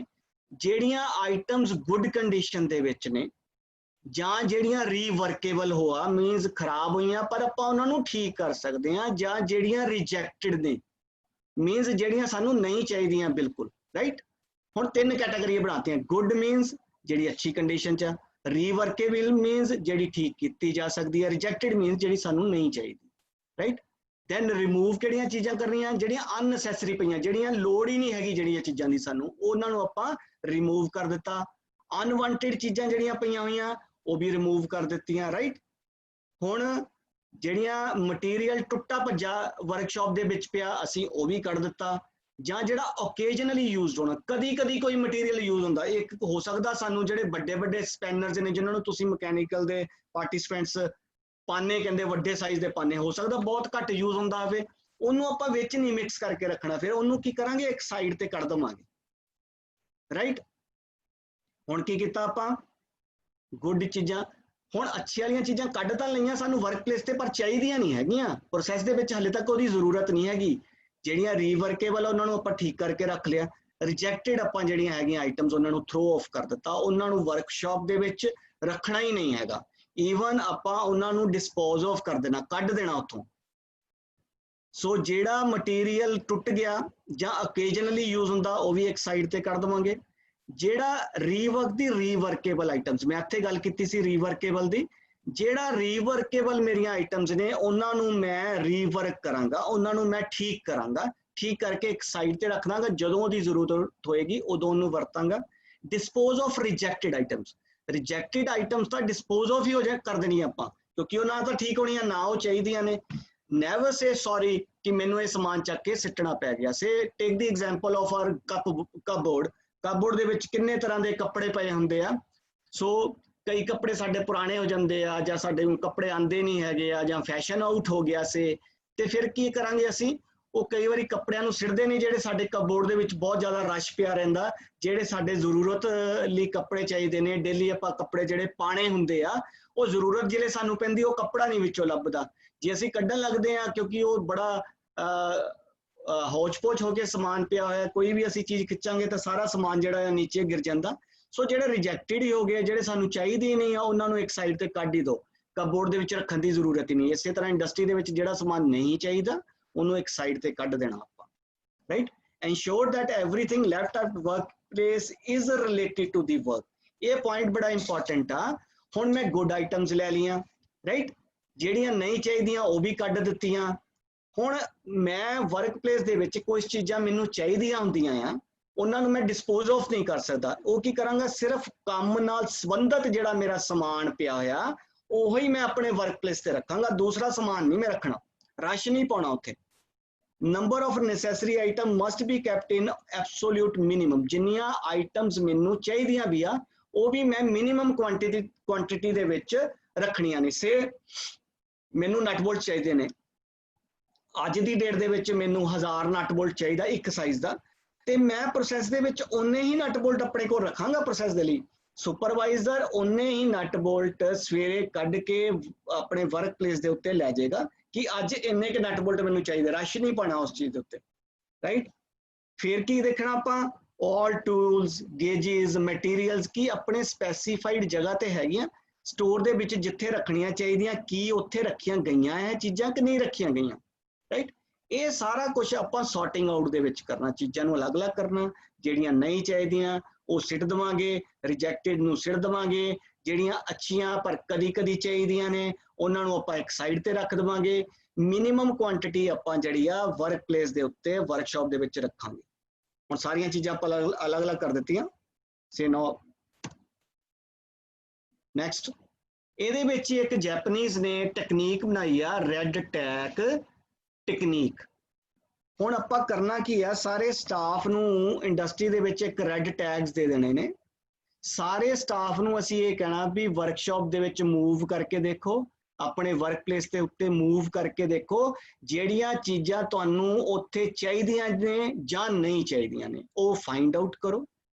ਜੇ ਕੋਈ ਚੀਜ਼ ਤੁਹਾਨੂੰ ਚਾਹੀਦੀ ਆ ਤੇ ਕਿੰਨੀ ਕੁਆਂਟੀਟੀ 'ਚ ਚਾਹੀਦੀ ਹੈ ਇਹ ਫਾਈਂਡ ਆਊਟ ਕਰਨਾ। ਜੇ ਚਾਹੀਦੀ ਨਹੀਂ ਸਾਨੂੰ ਉਹਦੇ ਉੱਤੇ ਰੈੱਡ ਟੈਗ ਲਗਾ ਦਿਓ, ਰਾਈਟ। ਹੁਣ ਜਿਹੜੀ ਚੀਜ਼ ਦੇ ਉੱਤੇ ਰੈੱਡ ਟੈਗ ਲੱਗ ਗਿਆ ਇਹਦਾ ਮਤਲਬ ਉਹ ਸਾਰਿਆਂ ਨੇ ਇਹ ਕਹਿ ਦਿੱਤਾ ਵੀ ਇਹ ਚੀਜ਼ ਜਿਹੜੀ ਸਾਡੇ ਕੋਲ ਹੈਗੀ, ਜਿਹੜਾ ਸਪੇਅਰ ਪਾਰਟ ਹੈਗਾ ਅਨਵਾਂਟਿਡ ਆ, ਰਿਕੁਆਇਰਡ ਨਹੀਂ ਹੈਗਾ। ਉਹਨੂੰ ਕੀ ਅਸੀਂ ਕਰਾਂਗੇ, ਰੈੱਡ ਟੈਗ ਏਰੀਆ, ਇੱਕ ਬਾਹਰ ਵਰਕਸ਼ਾਪ ਤੋਂ ਬਾਹਰ ਏਰੀਆ ਬਣਾਇਆ ਜਾਂਦਾ ਜਿਹਨੂੰ ਰੈੱਡ ਟੈਗ ਏਰੀਆ ਕਹਿੰਦੇ ਨੇ। ਇੱਕ ਸਟੋਰ ਹੁੰਦਾ ਛੋਟਾ ਜਿਹਾ, ਉਹਦੇ ਵਿੱਚ ਉਹ ਸਮਾਨ ਨੂੰ ਰੱਖ ਦਿੱਤਾ ਜਾਂਦਾ ਔਰ ਉਹ ਸਟੋਰ ਦੇ ਵਿੱਚ ਬਾਹਰ ਲਿਸਟਾਂ ਲੱਗੀਆਂ ਹੁੰਦੀਆਂ ਵੀ ਇਹ ਸਮਾਨ ਇਸ ਸਟੋਰ ਦੇ ਵਿੱਚ ਕਿਹੜਾ ਕਿਹੜਾ ਪਿਆ ਹੋਇਆ, ਤਾਂ ਜੋ ਜਦੋਂ ਵੀ ਸਾਨੂੰ ਜ਼ਰੂਰਤ ਹੋਵੇ ਆਪਾਂ ਜਾ ਕੇ ਉਹ ਫਾਈਂਡ ਆਊਟ ਕਰ ਲਈਏ ਔਰ ਉਹ ਸਮਾਨ ਉੱਥੋਂ ਜਦੋਂ ਵੀ ਚਾਹੀਦਾ ਹੋਇਆ ਆਪਾਂ ਜਾ ਕੇ ਉੱਥੋਂ ਲੈ ਸਕੀਏ। ਸੋ ਇਹ red technique, red tag technique ਹੈਗੀ ਆ। ਹੁਣ ਵੇਵਰਿੰਗ ਆਈਟਮਸ ਆ, ਵੇਵਰਿੰਗ ਆਈਟਮਸ ਤੋਂ ਕੀ ਮਤਲਬ ਹੈਗਾ कि मैनू पता नहीं लग रहा कि मैनू ये आइटम चाहिदी आ ਜਾਂ नहीं चाहिदी ਜਾਂ किन्नी देर बाद चाहिदी आ। कुछ इदां दा हुंदा भी आपां सिੱਟ नहीं सकते यार इनू सिੱਟੀਏ ਜਾਂ ना सिੱਟੀਏ, रखीए ਜਾਂ ना रखीए। सो वेवरिंग आइटम्स इदां ਦੀਆਂ ਨੇ ਜਿੱਥੇ ਸਾਡਾ ਮਾਈਂਡ ਸੈਟਅਪ नहीं हैगा कि सानू की करना चाहिए, डिस्पोज ऑफ करिए ਜਾਂ ना करिए, वर्कशॉप च रखीए ਜਾਂ ना रखीए, राइट, सुੱਟੀਏ ਜਾਂ ना सुੱਟੀਏ। ਹੁਣ ਅਸੀਂ ਕੀ ਕਰਾਂਗੇ, ਇਹ ਸਸਪੈਕਟਡ ਆਈਟਮਸ ਜਿਹੜੀਆਂ ਨੇ ਉਹ ਵੀ ਆਪਾਂ 1 ਮਹੀਨੇ ਦੇ ਲਈ ਜਾਂ 1 ਹਫ਼ਤੇ ਦੇ ਲਈ ਰੈੱਡ ਟੈਗ ਏਰੀਆ ਜਿਹੜਾ ਸਟੋਰ ਮੈਂ ਤੁਹਾਨੂੰ ਦੱਸਿਆ ਸੀ ਉਹਦੇ ਵਿੱਚ ਜਾ ਕੇ ਰੱਖ ਦੇਣੀਆਂ ਨੇ, ਔਰ ਉੱਤੇ ਅਸੀਂ ਸਟਾਫ ਨੂੰ ਕਹਿ ਦੇਣਾ ਕਿ ਤੁਸੀਂ ਇਹਨੂੰ ਰੀਇਵੈਲੂਏਟ ਕਰੋ ਕਿ ਇਹ ਸਮਾਨ ਦੀ ਤੁਹਾਨੂੰ ਜ਼ਰੂਰਤ ਪੈ ਰਹੀ ਹੈ ਕਿ ਨਹੀਂ ਪੈ ਰਹੀ, ਪਰ ਵਰਕਸ਼ਾਪ ਤੇ ਨਹੀਂ ਰੱਖਣਾ ਉਹ ਸਮਾਨ, ਇੱਕ ਸਾਈਡ ਤੇ ਕੱਢ ਕੇ ਰੱਖ ਦਾਂਗੇ, ਰਾਈਟ।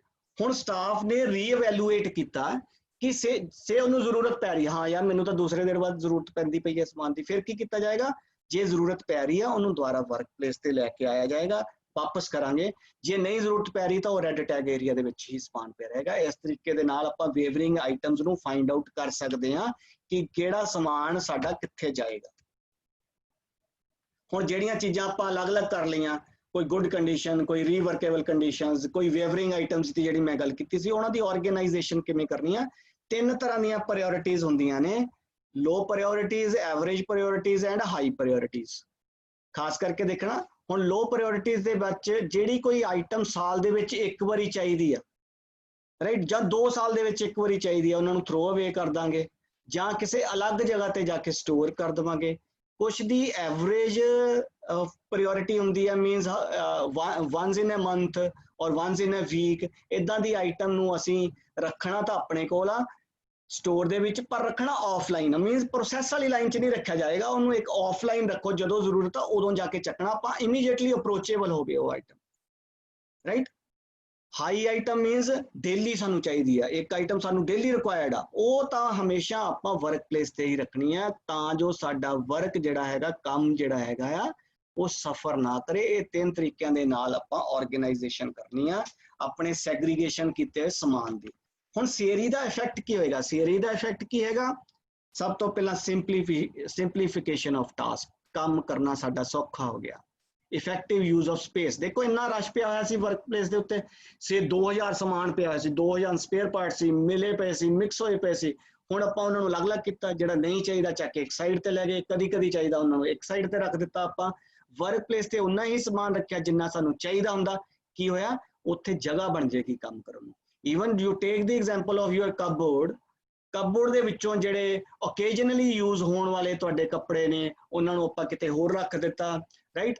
ਡੇਲੀ ਯੂਜ਼ ਵਾਲੇ ਆਪਾਂ ਹੋਰ ਰੱਖ ਦਿੱਤੇ, ਤੁਹਾਡੇ ਜਿਹੜੇ ਘਰ ਦੇ ਵਿੱਚ ਪਾਉਣ ਵਾਲੇ ਕੱਪੜੇ ਆਪਾਂ ਹੋਰ ਰੱਖ ਦਿੱਤੇ, ਰੀਵਰਕ ਹੋਣ ਵਾਲੇ ਕੱਪੜੇ ਆਪਾਂ ਇੱਕ ਸਾਈਡ ਤੇ ਕਰ ਦਿੱਤੇ। ਉਹਦੇ ਨਾਲ ਕੀ ਹੋਏਗਾ, ਜਿਹੜੇ ਆਪਾਂ ਕਪਬੋਰਡ ਓਪਨ ਕਰਦੇ ਹਾਂ ਤੇ ਉਹਦੇ 'ਚ ਸਾਨੂੰ ਇੱਕ ਸਪੇਸ ਮਿਲੇਗਾ, ਸਾਨੂੰ ਦਿਖੇਗੀ ਜਗ੍ਹਾ ਉੱਥੇ ਬਹੁਤ ਬਣੀ। ਸਿਮਿਲਰ ਹੈਪਨਿੰਗ ਇਨ ਦੀ ਆਰਗੇਨਾਈਜੇਸ਼ਨ ਆਲਸੋ, ਉੱਥੇ ਵੀ ਆਪਾਂ ਵਰਕ ਪਲੇਸ ਤੋਂ ਵਾਧੂ ਸਮਾਨ ਚੱਕ ਹੀ ਦਿੱਤਾ, ਸਾਨੂੰ ਇਫੈਕਟਿਵ ਸਪੇਸ ਮਿਲ ਗਿਆ। ਕੇਅਰਫੁਲ ਪਰਚੇਜ਼ ਆਫ ਆਈਟਮਸ, ਇਹ ਬੜਾ ਇੰਪੋਰਟੈਂਟ ਪੁਆਇੰਟ ਹੈਗਾ।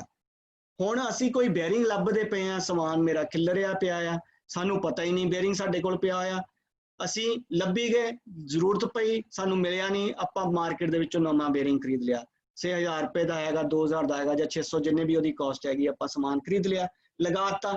3 ਮਹੀਨੇ ਬਾਅਦ ਸਾਨੂੰ ਬੇਅਰਿੰਗ ਉਹ ਅੰਦਰੋਂ ਹੀ ਮਿਲ ਗਿਆ। ਕੀ ਹੋਏਗਾ, ਬਿਨਾਂ ਮਤਲਬ ਤੋਂ ਸਾਡਾ ਖਰਚਾ ਵੱਧ ਗਿਆ, ਰਾਈਟ। ਓਕੇਜਨਲੀ ਜੇ ਤਾਂ ਕੱਪੜੇ ਦੇਖਦੇ ਆ, ਮੇਰੀ ਕੋਈ ਟੀ-ਸ਼ਰਟ ਨਹੀਂ ਲੱਭਦੀ ਪਈ, ਉਹ ਪਤਾ ਨਹੀਂ ਕਿੱਥੇ ਚਲੇ ਗਈ ਕਪਬੋਰਡ ਦੇ ਵਿੱਚ। ਹੁਣ ਜਦੋਂ ਜ਼ਰੂਰਤ ਪਈ ਉਦੋਂ ਮੈਨੂੰ ਲੱਭੀ ਨਹੀਂ, ਮੈਂ ਮਾਰਕੀਟ ਦੇ ਵਿੱਚੋਂ ਨਵੀਂ ਚੀਜ਼ ਖਰੀਦ ਲਈ, 3 ਮਹੀਨੇ ਬਾਅਦ 2 ਮਹੀਨੇ ਬਾਅਦ ਦੇਖਿਆ ਤੇ ਉਹ ਕਿਤੇ ਥੱਲੇ ਦੱਬੀ ਪਈ ਸੀਗੀ, ਰਾਈਟ। ਸੋ ਸੀਰੀ ਤੇ ਜੇ ਆਪਾਂ ਅਟੈਕ ਕਰਦੇ ਹਾਂ, ਜੇ ਸੀਰੀ ਤੇ ਆਪਾਂ ਵਰਕ ਕਰਦੇ ਹਾਂ, whether it is your own house or it is organization or your shop, ਤੇ ਇਹਦੇ ਵਿੱਚ ਕੇਅਰਫੁਲ ਪਰਚੇਜ਼ ਆਫ ਆਈਟਮ ਹੁੰਦੇ, ਵਿਚ ਇਜ਼ ਵੈਰੀ ਇੰਪੋਰਟੈਂਟ।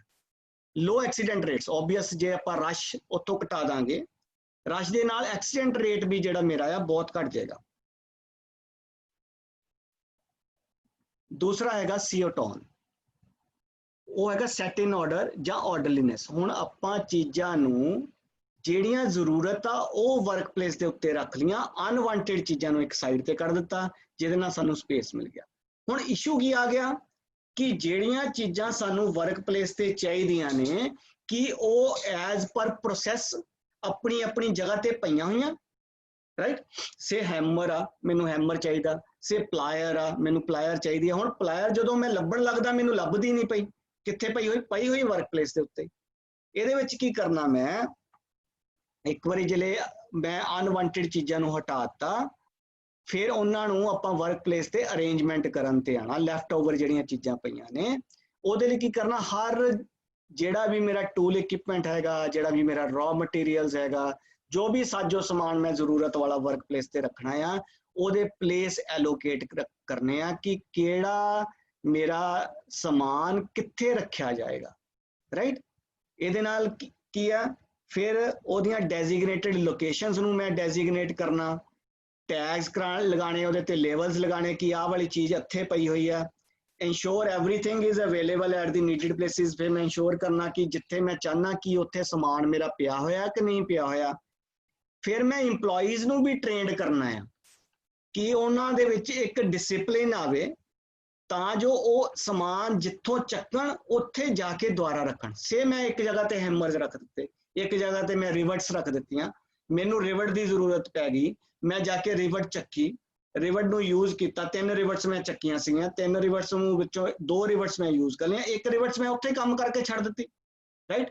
ਹੁਣ ਜ਼ਰੂਰਤ ਕੀ ਹੋਏਗੀ, ਜਦੋਂ ਅਗਲਾ ਆਪਰੇਟਰ ਮੇਰਾ ਜਾ ਕੇ ਸਮਾਨ ਨੂੰ ਚੱਕੇਗਾ, ਉੱਥੋਂ ਜਾ ਕੇ ਜਦੋਂ ਉਹਨੂੰ ਰਿਵਟ ਦੀ ਜ਼ਰੂਰਤ ਪੈਣੀ, ਉਹਨੂੰ ਰਿਵਟ ਮਿਲਣੀ ਨਹੀਂ, ਰਾਈਟ। ਫਿਰ ਹੁਣ ਨਹੀਂ ਮਿਲੇਗੀ, ਕੀ ਹੋਏਗੀ, ਮੈਨੂੰ ਭੱਜ ਦੌੜ ਪੈ ਜਾਏਗੀ ਅਗਲੀ ਵਾਰੀ। ਸੋ ਮੈਂ ਜਿਹੜੀਆਂ ਚੀਜ਼ਾਂ ਚਾਹੀਦੀਆਂ ਉਹਨਾਂ ਦੇ ਪਲੇਸ ਜੇ ਮੈਂ ਐਲੋਕੇਟ ਕਰ ਦਿੰਨਾ, ਡੈਜ਼ਿਗਨੇਟਿਡ ਜਗ੍ਹਾ ਤੇ ਰੱਖਦਾ, ਯੂਜ਼ ਕਰਨ ਤੋਂ ਬਾਅਦ ਮੈਂ ਉੱਥੇ ਹੀ ਜਾ ਕੇ ਦੁਬਾਰਾ ਰੱਖਦਾ ਤੇ ਅਗਲੇ ਆਪਰੇਟਰ ਨੂੰ ਜਿਹੜੀ ਪ੍ਰੋਬਲਮ ਨਹੀਂ ਆਏਗੀ ਕੰਮ ਕਰਨ ਦੇ ਵਿੱਚ, right.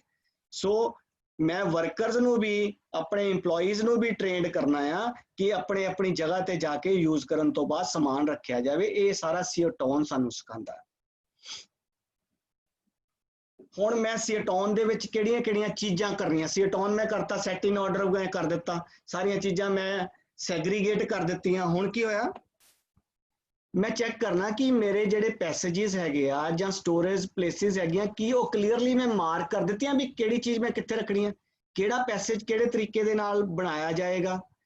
Tools classified and stored by frequency of use, ਜਿਹੜੇ ਮੈਂ ਟੂਲਸ ਇਕਵਿਪਮੈਂਟ ਵਰਕਸ਼ਾਪ ਦੇ ਵਿੱਚ ਰੱਖਣੇ ਆ ਉਹ ਫ੍ਰੀਕੁਐਂਸੀ ਦੇ ਹਿਸਾਬ ਨਾਲ ਰੱਖੇ ਵੀ ਕਿੰਨੀ ਵਾਰੀ ਦਿਨ ਦੇ ਵਿੱਚ ਯੂਜ਼ ਕਰਨਾ, ਕਿਹੜਾ ਸਮਾਨ ਕਿੱਥੇ ਰੱਖਿਆ ਜਾਏਗਾ, ਕੀ ਇਹ ਮੈਂ ਕਰ ਲਿਆ।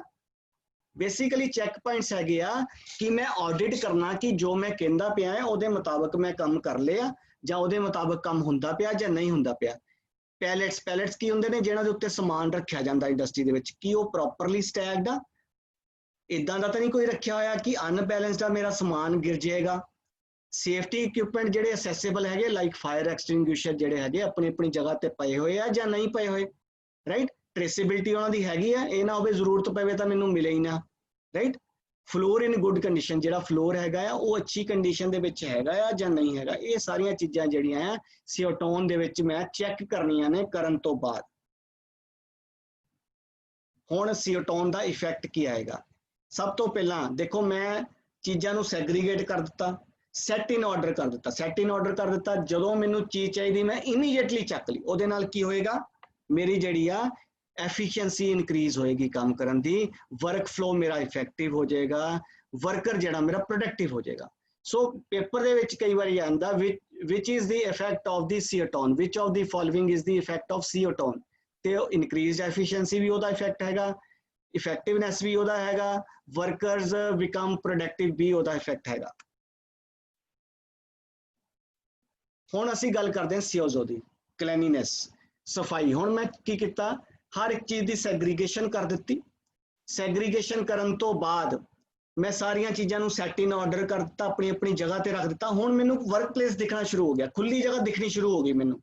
ਹੁਣ ਮੈਂ ਆਣਾ ਹੈ ਉਹਦੀ ਕਲੀਨਿੰਗ ਤੇ ਕਿ ਹਰ ਚੀਜ਼ ਦੀ ਕਲੀਨਿੰਗ ਕੀਤੀ ਜਾਵੇ। ਇੱਕ ਕੋਟੇਸ਼ਨ ਹੈਗੀ ਹੈ, ਕਲੈਨੀਨੈਸ ਇਜ਼ ਨੈਕਸਟ ਟੂ ਗੋਡ, ਸਵੱਛਤਾ ਰੱਬ ਦੇ ਨਾਲ ਖੜੀ ਹੁੰਦੀ ਆ, ਰਾਈਟ, ਨੈਕਸਟ ਟੂ ਗੋਡ ਹੈਗੀ ਆ। ਸੋ ਜਿਹੜਾ ਵੀ ਮੇਰਾ ਵਰਕ ਪਲੇਸ ਹੈਗਾ ਉਹਨੂੰ ਮੈਂ ਪਲੇਸ ਆਫ ਵਰਸ਼ਿਪ ਦੀ ਤਰ੍ਹਾਂ ਟਰੀਟ ਕਰਨਾ। ਸੋ ਇਹ ਨਹੀਂ ਸੋਚਣਾ ਕਿ ਜਿਹੜਾ ਸਫਾਈ ਕਰਮਚਾਰੀ ਉਹੀ ਸਫਾਈ ਕਰੇਗਾ, ਮੇਰੀ ਆਪਣੀ ਮਸ਼ੀਨ ਆ, ਮੈਂ ਉਹਨੂੰ ਆਪ ਸਾਫ਼ ਰੱਖਣਾ, ਉਹਦੀ ਕਲੈਨੀਨੈਸ ਆਪ ਕਰਨੀ ਆ, ਰਾਈਟ। ਇੱਕ ਸਪੌਟਲੈਸ ਵਰਕ ਪਲੇਸ ਬਣਾਉਣਾ ਜਿੱਥੇ ਬਿਲਕੁਲ ਹਰ ਚੀਜ਼ ਸ਼ਾਈਨ ਕਰਦੀ ਹੋਵੇ, identify and eliminate cause of dirt, ਜਿੱਥੇ ਵੀ ਕੋਈ ਡਰਟ ਦੇ ਕਾਜ਼ ਹੈਗੇ ਆ, ਗੰਦ ਆਉਣ ਦੇ ਕਾਰਨ ਹੈਗੇ ਆ, ਉਹਨਾਂ ਨੂੰ ਮੈਂ ਐਲੀਮੀਨੇਟ ਕਰਨਾ ਕਿ ਮੇਰਾ ਜਿਹੜਾ ਆ ਗੰਦ ਨਾ ਪਵੇ। ਸਫਾਈ ਕਰਨੀ ਆ, ਡਸਟ ਕਰਨੀ ਆ, ਜਿਹੜੀਆਂ ਚੀਜ਼ਾਂ ਦੇ ਪਾਲਿਸ਼ ਦੀ ਜ਼ਰੂਰਤ ਆ ਪਾਲਿਸ਼ ਕੀਤਾ ਜਾਏਗਾ, ਜਿਹੜੀਆਂ ਚੀਜ਼ਾਂ ਨੂੰ ਪੇਂਟ ਕਰਨ ਦੀ ਜ਼ਰੂਰਤ ਆ ਉਹਨਾਂ ਨੂੰ ਪੇਂਟ ਕੀਤਾ ਜਾਏਗਾ।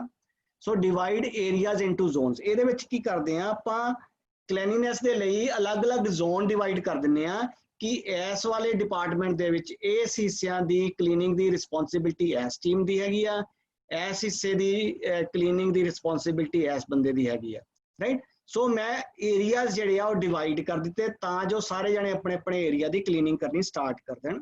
Define responsibilities for cleaning. ਹੁਣ ਮੈਂ ਕਲੀਨਿੰਗ ਦੀ ਰਿਸਪੌਂਸਿਬਿਲਟੀ ਵੀ ਡਿਫਾਈਨ ਕਰ ਦਿੱਤੀ, ਏਰੀਆ ਮੈਂ ਦੇ ਦਿੱਤੇ, ਰਿਸਪੌਂਸਿਬਿਲਟੀ ਮੈਂ ਡਿਫਾਈਨ ਕਰ ਦਿੱਤੀ। ਫਿਰ ਮੈਂ tools and equipment must be owned by the individual. ਇਹਦਾ ਕੀ ਮਤਲਬ ਹੈ, ਜਿਹੜੇ ਮੈਂ ਟੂਲਸ ਐਂਡ ਇਕਵਿਪਮੈਂਟ ਇੰਡਸਟਰੀ ਦੇ ਵਿੱਚ ਯੂਜ਼ ਕਰਦਾ ਪਿਆ ਉਹ ਇੰਡੀਵਿਜੂਅਲ ਨੂੰ ਉਹਦੇ ਮਾਲਕ ਬਣਾਉਣਾ ਆ ਕਿ ਤੁਸੀਂ ਇਹਦੇ ਓਨਰ ਹੋ, ਤੁਸੀਂ ਰੱਖ ਰਖਾਵ ਇਹਨਾਂ ਦੀ ਸਫਾਈ ਤੁਹਾਡੀ ਰਿਸਪੌਂਸਿਬਿਲਟੀ ਹੈ, ਤਾਂ ਜੋ ਉਹਨਾਂ ਦੇ ਵਿੱਚ ਇੱਕ ਜਜ਼ਬਾ ਆ ਜਾਵੇ ਉਸ ਚੀਜ਼ ਨੂੰ ਸਾਫ਼ ਰੱਖਣ ਦਾ। ਜਿਵੇਂ ਆਪਾਂ ਆਪਣੇ ਘਰਾਂ ਦੇ ਵਿੱਚ ਸਫਾਈ ਕਰਦੇ ਹਾਂ ਜਾਂ ਆਪਣੇ ਮੋਟਰਸਾਈਕਲ ਸਕੂਟਰ ਦੀ ਸਫਾਈ ਕਰਦੇ ਹਾਂ, ਇਸੇ ਤਰ੍ਹਾਂ ਹੀ ਉਹਨਾਂ ਦੇ ਵਿੱਚ ਵੀ ਇੱਕ ਓਨਰਸ਼ਿਪ ਲੈ ਕੇ ਆਣੀ ਆ। Make sure that everyone is janitor. Janitors means ਕਿ ਹਰ ਕੋਈ ਬੰਦਾ ਜਿਹੜਾ ਆ ਕੇਅਰ ਟੇਕਰ ਹੋਣਾ ਚਾਹੀਦਾ ਸਮਾਨ ਦਾ। ਸੋ ਆਪਾਂ ਕਲੀਨਿੰਗ ਕਰ ਲਈ, ਆਪਾਂ ਜਿਹੜੀਆਂ ਚੀਜ਼ਾਂ ਪੇਂਟ ਚਾਹੀਦੀਆਂ ਸੀ ਉਹਨਾਂ ਨੂੰ ਪੇਂਟ ਕਰ ਲਿਆ, ਰੱਖ ਰਖਾਵ ਕਰ ਲਿਆ।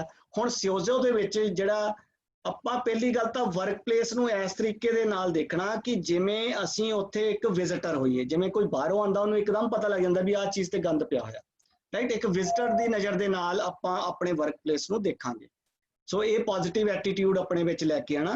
ਹੁਣ ਆਪਾਂ ਚੈੱਕ ਕਿਹੜੀਆਂ ਚੀਜ਼ਾਂ ਕਰਨੀਆਂ ਨੇ ਵਰਕ ਪਲੇਸ ਦੇ ਵਿੱਚ, ਜਾਂ ਤਾਂ ਜੋ ਸਾਡਾ ਸਿਓਜ਼ੋ ਜਿਹੜਾ ਆ ਉਹ ਪੂਰੀ ਤਰ੍ਹਾਂ ਮੇਨਟੇਨ ਆਪਾਂ ਕਰ ਸਕੀਏ। ਆਰ ਦੀ ਸਰਫੇਸਿਸ ਡਟੀ? ਕਿਆ ਸਰਫੇਸ ਡਟੀ ਨੇ, ਗੰਦੇ ਹੋਏ ਆ?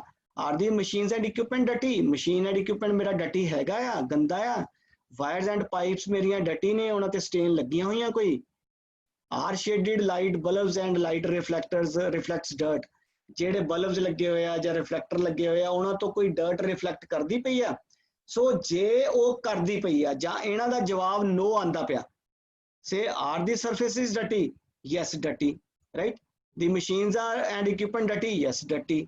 ਇਹਦਾ ਮਤਲਬ ਆਪਾਂ ਸਿਓਜ਼ੋ ਮੇਨਟੇਨ ਨਹੀਂ ਕਰਦੇ ਪਏ ਸਨ। Then we have to check all these things ਕਿ ਇਹ ਜਿਹੜੇ ਆ ਮੇਰੇ ਕੰਮ ਕਰਦੀਆਂ ਪਈਆਂ ਚੀਜ਼ਾਂ ਜਾਂ ਨਹੀਂ ਕਰਦੀਆਂ ਪਈਆਂ, ਜਾਂ ਮੈਂ ਇਹ ਪੈਰਾਮੀਟਰ ਸੈੱਟ ਕਰ ਦਿੱਤੇ ਆ ਜਾਂ ਨਹੀਂ ਕਰ ਦਿੱਤੇ, ਰਾਈਟ।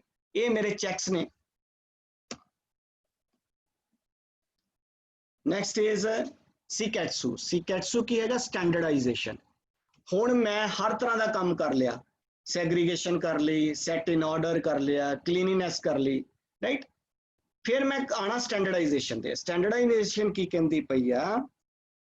ਜਨਰੇਟ ਏ ਮੇਨਟੇਨੈਂਸ ਸਿਸਟਮ। ਇੱਕ ਮੈਂ ਮੇਨਟੇਨੈਂਸ ਸਿਸਟਮ ਬਣਾਉਣਾ ਜਿਹੜੇ ਪਹਿਲੇ 3 S ਦੀ ਮੈਂ ਗੱਲ ਕਰਦੀ ਉਹਨਾਂ ਨੂੰ ਮੇਨਟੇਨ ਕਰਨ ਦੇ ਲਈ। ਸਾਰੇ ਪ੍ਰੋਸੀਜਰ ਮੈਂ ਡਿਵੈਲਪ ਕਰਾਂਗਾ, ਕਿਹੜਾ ਕੰਮ ਕਿਹੜੇ ਤਰੀਕੇ ਨਾਲ ਕੀਤਾ ਜਾਣਾ, ਕਿੰਨੀ ਦੇਰ ਬਾਅਦ ਕੀਤਾ ਜਾਣਾ, ਸ਼ਡਿਊਲ ਕਰਾਂਗਾ, ਔਰ ਕਿਹੜੀਆਂ ਪ੍ਰੈਕਟਿਸਿਸ ਮੈਂ ਕਰਨੀਆਂ, ਕਿਹੜਾ ਲੋਕਾਂ ਦੇ ਥਰੂ ਮੈਂ ਕੰਮ ਕਰਾਉਣਾ, ਸਾਰੇ ਪ੍ਰੋਸੀਜਰ ਮੈਂ ਮੇਨਟੇਨ ਕਰਨੇ ਆ। Continue to assess the use and disposal of items. ਇਹ ਨਹੀਂ ਹੈਗਾ ਕਿ ਮੈਂ ਇੱਕ ਵਾਰੀ ਸੌਰਟਿੰਗ ਕਰ ਦਿੱਤੀ ਜਾਂ ਇੱਕ ਵਾਰੀ ਸੈਗਰੀਗੇਸ਼ਨ ਕਰ ਦਿੱਤੀ ਉਸ ਤੋਂ ਬਾਅਦ ਮੈਂ ਉਹਦੇ ਤੇ ਕੰਮ ਹੀ ਨਹੀਂ ਕਰਨਾ। ਮੈਂ ਬਾਰ-ਬਾਰ ਉਸ ਚੀਜ਼ ਨੂੰ ਅਸੈਸ ਕਰਨਾ ਕਿ ਜਿਹੜੀਆਂ ਚੀਜ਼ਾਂ ਮੇਰੀਆਂ ਡਿਸਪੋਜ਼ ਆਫ ਕਰਨ ਵਾਲੀਆਂ ਕੀ ਉਹ ਡਿਸਪੋਜ਼ ਆਫ ਹੁੰਦੀਆਂ ਪਈਆਂ ਜਾਂ ਨਹੀਂ ਹੁੰਦੀਆਂ ਪਈਆਂ, ਜਾਂ ਬਾਰ-ਬਾਰ ਉਹਨਾਂ ਨੂੰ ਕੀਤਾ ਜਾਵੇ। Regularly audit using checklist. ਮੈਂ ਚੈੱਕਲਿਸਟਾਂ ਤਿਆਰ ਕਰਾਂਗਾ। ਹਾਊਸਕੀਪਿੰਗ ਦੇ ਮੈਜਰਸ ਮੈਂ ਤਿਆਰ ਕਰਾਂਗਾ। ਉਹ ਚੈੱਕਲਿਸਟਾਂ ਮੇਰੀਆਂ ਸੁਪਰਵਾਈਜ਼ਰ, ਫੋਰਮੈਨ ਜਿਹੜੇ ਵੀ ਮੈਂ ਅਲਾਟ ਕੀਤੇ ਨੇ ਉਹ ਚੈੱਕ ਕਰਨਗੇ, ਚੈੱਕਲਿਸਟਾਂ ਨੂੰ ਭਰਨਗੇ ਕਿ ਇਹ ਕੰਮ ਇੰਨੀ ਤਰੀਕ ਨੂੰ ਕੀਤਾ ਗਿਆ, ਇਹ ਸਮਾਨ ਇੱਥੇ ਰੱਖਿਆ ਗਿਆ ਜਾਂ ਨਹੀਂ ਰੱਖਿਆ ਗਿਆ, ਇੰਨੀ ਤਰੀਕ ਨੂੰ ਉੱਥੇ ਸਫਾਈ ਹੋਈ ਜਾਂ ਨਹੀਂ ਹੋਈ। ਇਹ ਮੈਂ ਸਾਰਾ ਸਟੈਂਡਰਡਾਈਜੇਸ਼ਨ ਦੇ ਵਿੱਚ ਲੈ ਕੇ ਆਣਾ। ਸੋ ਅਲਟੀਮੇਟਲੀ ਕੀਪ ਇਟ ਕਲੀਨ। ਸਾਰੀਆਂ ਚੀਜ਼ਾਂ ਨੂੰ ਮੈਂ ਸਾਫ਼ ਰੱਖਣਾ, ਇਹ ਮੇਰਾ ਅਲਟੀਮੇਟ ਗੋਲ ਹੈਗਾ ਆ। ਸੋ ਸਿਕੈਟਸੂ ਇਜ਼ ਬੇਸਿਕਲੀ ਸਟੈਂਡਰਡਾਈਜੇਸ਼ਨ। ਹਰ ਚੀਜ਼ ਨੂੰ ਜੋ ਮੈਂ ਕਹਿ ਰਿਹਾ ਉਹਦੇ ਸਟੈਂਡਰਡ ਕ੍ਰੀਏਟ ਕਰਨੀ ਆ। ਕਿੰਨੀ ਦੇਰ ਬਾਅਦ ਮੈਂ ਸੈਗਰੀਗੇਸ਼ਨ ਕਰਨੀ ਆ, ਕਿੰਨੀ ਦੇਰ ਬਾਅਦ ਮੈਂ ਸੈਟ ਇਨ ਆਰਡਰ ਚੈੱਕ ਕਰਨਾ, ਕਿੰਨੀ ਦੇਰ ਬਾਅਦ ਮੈਂ ਕਲੀਨਿੰਗ ਕਰਨੀ ਆ, ਕਿਹੜੀ ਚੀਜ਼ ਨੂੰ ਕਿੰਨੀ ਦੇਰ ਬਾਅਦ ਸਾਫ਼ ਕੀਤਾ ਜਾਣਾ ਹੈ, ਰਾਈਟ। ਇਹ ਸਾਰੀਆਂ ਜਿਹੜੀਆਂ ਚੀਜ਼ਾਂ ਹੈਗੀਆਂ ਇਹ ਸਿਕੈਟਸੂ ਦੇ ਚੈੱਕਸ ਨੇ। ਹੁਣ ਸਭ ਤੋਂ ਇੰਪੋਰਟੈਂਟ ਆ ਗਿਆ ਸ਼ਿਟਸੂਕੇ। ਸ਼ਿਟਸੂਕੇ ਕੀ ਹੈ? ਇੱਕ ਸੈਲਫ ਡਿਸਿਪਲਿਨ। देखो जिन्ना मर्जी ਆਪਾਂ जोर लाई जाइए, जिन्ना मर्जी लोगों ਨੂੰ ਕਹੀ ਜਾਈਏ ਸੈਟ ਇਨ ਆਰਡਰ ਕਰੋ, ਜਿੰਨਾ ਤੱਕ ਸਾਡੇ ਅੰਦਰੋਂ ਆਵਾਜ਼ ਨਹੀਂ ਆਉਂਦੀ ਉਹਨਾਂ ਦੇਰ ਅਸੀਂ ਕੁਝ ਨਹੀਂ ਕਰ ਸਕਦੇ। ਸ਼ਿਟਸੁਕੇ ਕੀ ਹੈਗਾ? ਸੁਸਟੇਨ, ਕਿ ਜੋ ਆਪਾਂ ਕਹਿੰਦੇ ਰਹੇ ਉਹਨੂੰ ਲਗਾਤਾਰਤਾ ਦੇ ਵਿੱਚ ਕਰਦੇ ਪਏ, ਸਾਡੇ ਵਿੱਚ ਇੱਕ ਜਜ਼ਬਾ ਆ ਗਿਆ ਜਾਂ ਨਹੀਂ ਆ ਗਿਆ। ਸ਼ਿਟਸੁਕੇ ਕਹਿੰਦਾ ਕਿ ਜਿੰਨੇ ਵੀ ਤੁਹਾਡੇ ਕੋਲ ਲੋਕ ਕੰਮ ਕਰਦੇ ਨੇ ਉਹਨਾਂ ਦੀ ਟ੍ਰੇਨਿੰਗ ਜਿਹੜੀ ਹੈਗੀ ਆ ਇਸ ਤਰੀਕੇ ਦੇ ਨਾਲ ਕੀਤੀ ਜਾਵੇ ਵੀ ਉਹ ਸਾਰਾ ਕੰਮ ਜਿਹੜਾ ਸਿਸਟੇਮੈਟਿਕ ਔਰ ਡਿਸਿਪਲਿਨਡ ਤਰੀਕੇ ਦੇ ਨਾਲ ਕਰਨ। ਸੋ ਇਹ ਜਿਹੜਾ ਸ਼ਿਟਸੁਕੇ ਹੈ ਇਹ ਬੇਸਿਕਲੀ ਦੀ ਮੇਜਰ ਡਰਾਈਵਿੰਗ ਫੋਰਸ ਹੈ ਜਿਹੜੀ 5S ਦੇ ਪਿੱਛੇ ਕੰਮ ਕਰਦੀ ਹੈ, ਕਿਉਂਕਿ ਸਾਡੇ ਵਿੱਚ ਡਿਸਿਪਲਿਨ ਹੀ ਹੈ, ਜਿੰਨਾ ਮਰਜ਼ੀ ਕੋਈ ਡੰਡੇ ਨਾਲ ਕੰਮ ਕਰਵਾਈ ਜਾਵੇ ਆਪਾਂ ਨਹੀਂ ਕਰ ਸਕਦੇ। ਸੋ ਇੱਕ ਜਜ਼ਬਾ ਲੈ ਕੇ ਆਣਾ, make it A way of life, ਇੱਕ ਆਪਾਂ ਆਪਣੀ ਜ਼ਿੰਦਗੀ ਦਾ ਇਹਨੂੰ ਅਸੂਲ ਬਣਾ ਕੇ ਚੱਲਣਾ। Part of health and safety ਆਪਾਂ ਇਹ ਸੋਚ ਕੇ ਚੱਲਣਾ ਕਿ ਜੇ ਆਪਾਂ 5S ਅਡਾਪਟ ਕਰਦੇ ਹਾਂ ਤੇ ਸਾਡੀ ਹੈਲਥ ਔਰ ਸੇਫਟੀ ਇਹਦੇ ਨਾਲ ਇੰਪਰੂਵ ਕਰੇਗੀ, ਰਾਈਟ। ਇਨਵੋਲਵ ਦੀ ਹੋਲ ਵਰਕਫੋਰਸ, ਸਾਰੀ ਵਰਕਫੋਰਸ ਨੂੰ ਆਪਾਂ ਇਨਵੋਲਵ ਕਰਨਾ। Develop and keep good habits, ਆਪਾਂ ਗੁੱਡ ਹੈਬਿਟਸ ਜਿਹੜੀਆਂ ਆਪਣੇ ਆਪ ਦੇ ਵਿੱਚ ਮੇਨਟੇਨ ਕਰਨੀਆਂ, ਇਹ ਸ਼ਿਟਸੁਕੇ ਕਹਿੰਦਾ। ਹੁਣ ਅਸੀਂ ਥੋੜਾ ਜਿਹਾ ਰਸ਼ ਅਪ ਕਰਾਂਗੇ। ਚੈੱਕ ਪੁਆਇੰਟਸ ਕਿਹੜੇ ਕਿਹੜੇ ਨੇ? ਮੈਂ ਪਹਿਲੇ ਵੀ ਚੈੱਕ ਪੁਆਇੰਟਸ ਕੀਤੇ ਸੀ। ਆਰ ਰੈਗੂਲਰ, ਜਿਹੜੀਆਂ ਪਹਿਲੇ 5S ਨੇ ਕੀ ਪ੍ਰੋਪਰਲੀ ਕੰਮ ਕਰਦੇ ਪਏ ਨਹੀਂ ਕਰਦੇ ਪਏ।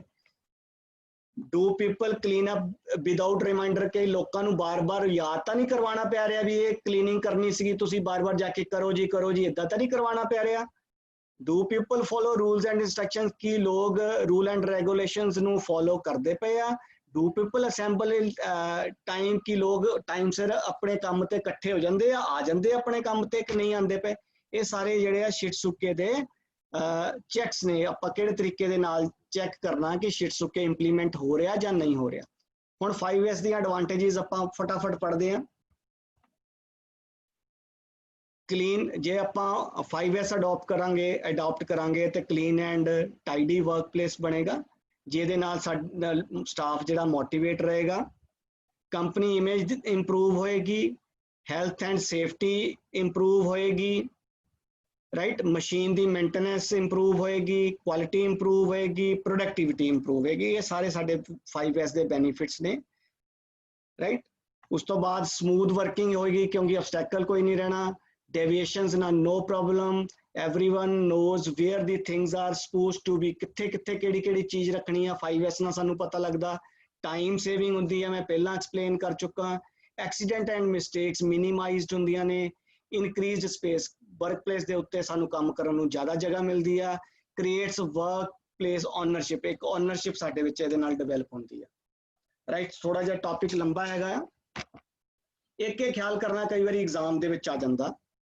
5D, ਜੇ ਅਸੀਂ 5S ਅਡਾਪਟ ਨਹੀਂ ਕਰਦੇ ਤੇ 5D ਸਾਨੂੰ ਫੇਸ ਕਰਨਾ ਪਊਗਾ। 5D ਕੀ ਹੈਗਾ?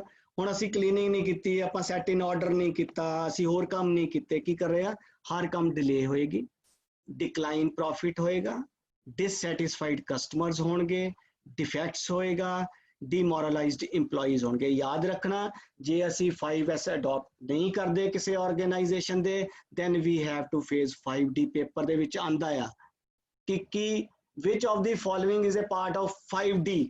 5D दे विचों delayed, decline, dissatisfied customers, defect, demoralized employees जिहड़ा है, ये सारियां चीज़ां इहदे विच जिहड़ियां कवर होणगियां। हुण देखदे आं आपां काइजन किन्ना कवर कर पाने आ। जे नहीं होया तो आप इनू अगली क्लास दे विच लैके जावांगे काइजन नू।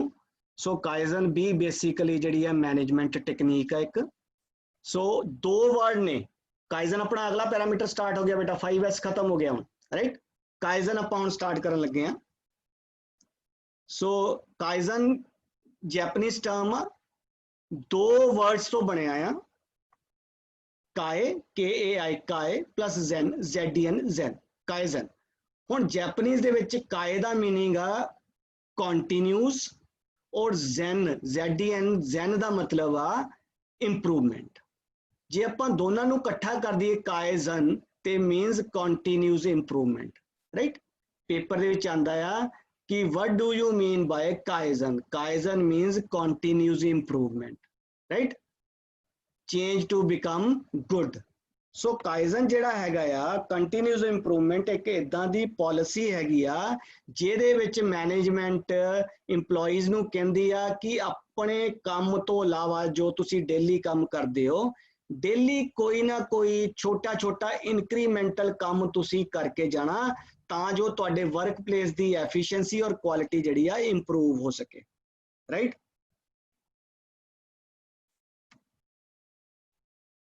ਸੋ ਕੀ ਫੀਚਰ ਕੀ ਹੈਗੇ ਇਹ ਬੜਾ ਜ਼ਰੂਰੀ ਹੈ ਬੇਟਾ ਕੀ ਫੀਚਰ ਕਿਹੜੇ ਕਿਹੜੇ ਹੈਗੇ ਆ।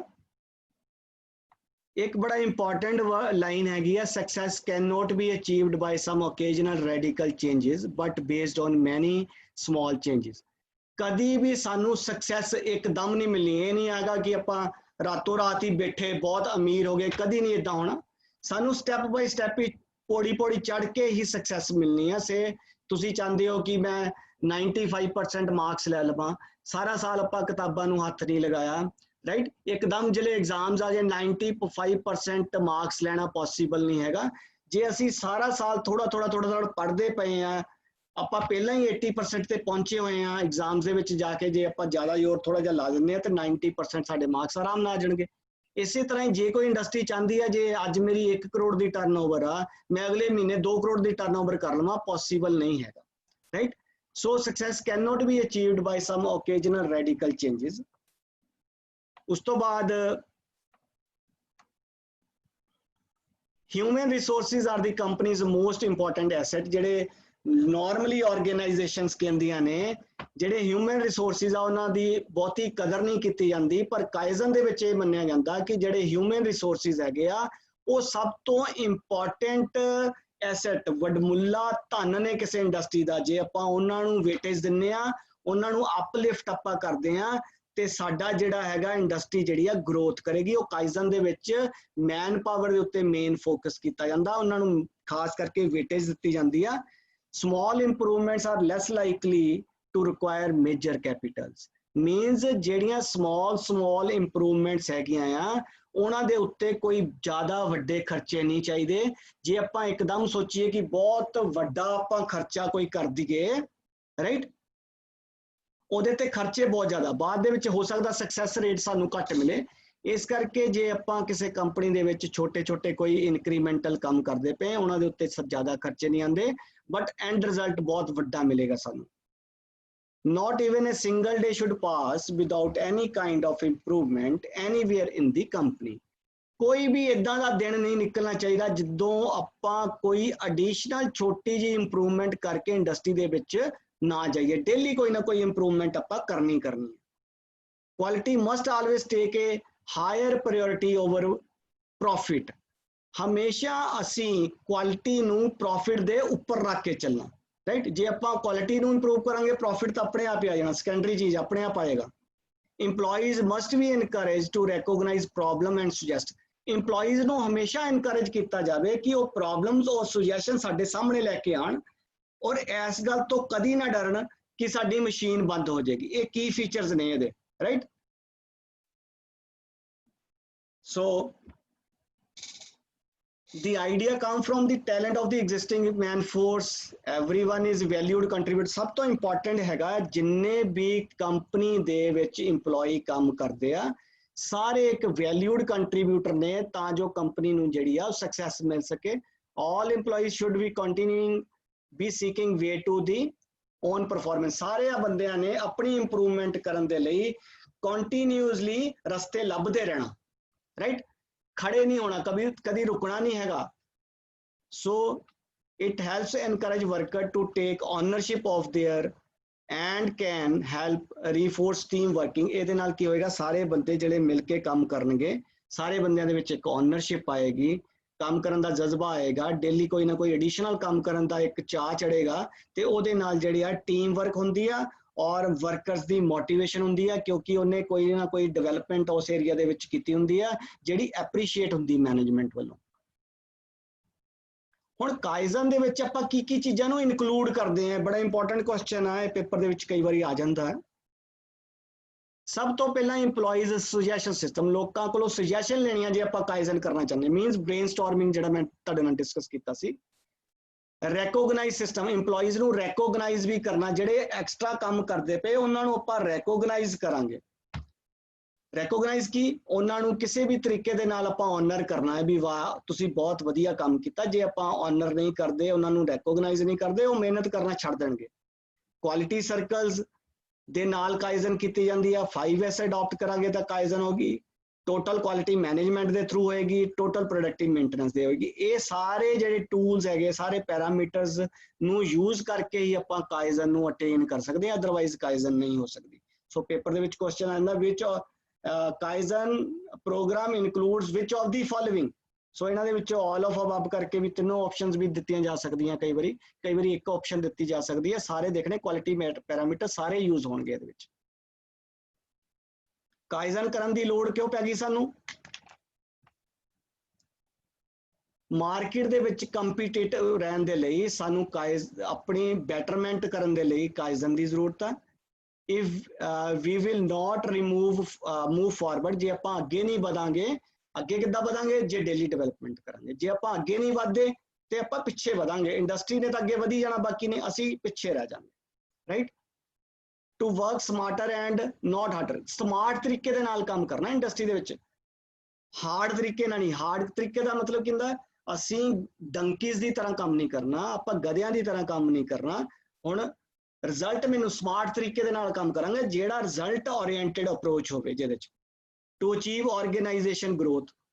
ਆਰਗੇਨਾਈਜੇਸ਼ਨ ਦੀ ਗਰੋਥ ਨੂੰ ਜਿਲੇ ਆਪਾਂ ਅਚੀਵ ਕਰਨਾ, ਫਿਰ ਵੀ ਕਾਈਜ਼ਨ ਦੀ ਲੋੜ ਪਏਗੀ। ਟੂ ਬਿਕਮ ਵਰਲਡ ਕਲਾਸ, ਫਿਰ ਵੀ ਕਾਈਜ਼ਨ ਦੀ ਲੋੜ ਪਏਗੀ। ਇਹ ਸਾਨੂੰ ਕਾਈਜ਼ਨ ਕਰਨ ਦੀ ਲੋੜ ਕਿਉਂ? ਇਹ ਸਾਰਾ ਮੈਂ ਐਕਸਪਲੇਨ ਕੀਤਾ ਹੈ। ਕਾਈਜ਼ਨ ਕਰਨੀ ਕਿੱਥੇ ਆ? ਇੱਕ ਤਾਂ ਜਿੱਥੇ ਤੁਸੀਂ ਕੰਮ ਕਰਦੇ ਪਏ ਔਨ ਏਰੀਆ, ਉੱਥੇ ਕਾਈਜ਼ਨ ਦਾ ਕੰਮ ਕਰ ਸਕਦੇ, ਮੀਨਸ ਉੱਥੇ ਕੋਈ ਨਾ ਕੋਈ ਕਿਸੇ ਤਰ੍ਹਾਂ ਦੀ ਡਿਵੈਲਪਮੈਂਟ ਕਰ ਸਕਦੇ ਹਾਂ। ਕਾਮਨ ਰੈਲੇਵੈਂਟ ਏਰੀਆ, ਆਪਾਂ ਇੱਕ ਮਸ਼ੀਨ ਤੇ ਕੰਮ ਕਰਦੇ ਪਏ ਹਾਂ, ਪਰ ਸਾਡਾ ਪ੍ਰੋਡਕਸ਼ਨ ਡਿਪਾਰਟਮੈਂਟ ਦੇ ਵਿੱਚ ਹੋਰ ਵੀ ਮਸ਼ੀਨਾਂ ਲੱਗੀਆਂ ਹੋਈਆਂ, ਯੂਅਰ ਡਿਪਾਰਟਮੈਂਟ, ਅਦਰ ਡਿਪਾਰਟਮੈਂਟ। ਆਪਾਂ ਆਪਣੀ ਮਸ਼ੀਨ ਤੋਂ ਬਾਹਰ ਨਿਕਲ ਕੇ ਦੂਸਰੇ ਦੀ ਮਸ਼ੀਨ ਤੇ ਵੀ ਕਾਈਜ਼ਨ ਕਰ ਸਕਦੇ ਹਾਂ। ਅਸੀਂ ਦੂਸਰੇ ਡਿਪਾਰਟਮੈਂਟ ਦੇ ਵਿੱਚ ਵੀ ਜਾ ਕੇ ਕਾਈਜ਼ਨ ਕਰ ਸਕਦੇ ਹਾਂ। ਅਦਰ ਵਰਕ ਏਰੀਆ ਮੀਨਸ ਇਹ ਜ਼ਰੂਰੀ ਨਹੀਂ ਹੈ ਕਿ ਟੈਕਨੀਕਲੀ ਅਸੀਂ ਕੋਈ ਕਾਈਜ਼ਨ ਦਾ ਕੰਮ ਕਰੀਏ। ਜੇ ਸਾਨੂੰ ਲੱਗਦਾ ਕੋਈ ਕੈਂਟੀਨ ਦੇ ਵਿੱਚ ਇੰਪਰੂਵਮੈਂਟ ਹੋਣ ਵਾਲੀ ਆ, ਰਿਸੈਪਸ਼ਨ ਦੇ ਵਿੱਚ ਆਰਗੇਨਾਈਜੇਸ਼ਨ ਦੇ ਵਿੱਚ ਕੋਈ ਕਿਸੇ ਤਰ੍ਹਾਂ ਦੀ ਡਿਵੈਲਪਮੈਂਟ ਹੋਣ ਵਾਲੀ ਹੈ, ਅਸੀਂ ਉੱਥੇ ਜਾ ਕੇ ਵੀ ਕਾਈਜ਼ਨ ਦਾ ਕੰਮ ਕਰ ਸਕਦੇ ਹਾਂ। ਵੈਨ ਟੂ ਡੂ ਕਾਈਜ਼ਨ, ਕਾਈਜ਼ਨ ਕਰਨ ਦੀ ਜ਼ਰੂਰਤ ਕਦੋਂ ਪੈਂਦੀ ਆ? ਇਹ ਸੀਗਾ ਵੇਅਰ, ਕਿੱਥੇ ਪੈਂਦੀ ਆ, ਇਹ ਹੈਗਾ ਕਦੋਂ ਪੈਂਦੀ ਆ। ਵੈਨ ਟੂ ਡੂ ਕਾਈਜ਼ਨ, ਜਦੋਂ ਕਿਸੇ ਦੇ ਲਈ ਕੋਈ ਕੰਮ ਸਿਰਦਰਦੀ ਬਣ ਜੇ, ਪੇਨ ਫਾਰ ਇੰਡੀਵਿਜੂਅਲ। ਜਦੋਂ ਕੋਈ ਕੰਮ ਆਰਗੇਨਾਈਜੇਸ਼ਨ ਦੇ ਲਈ ਇੱਕ ਪੇਨ ਸਿਰਦਰਦੀ ਬਣ ਜੇ।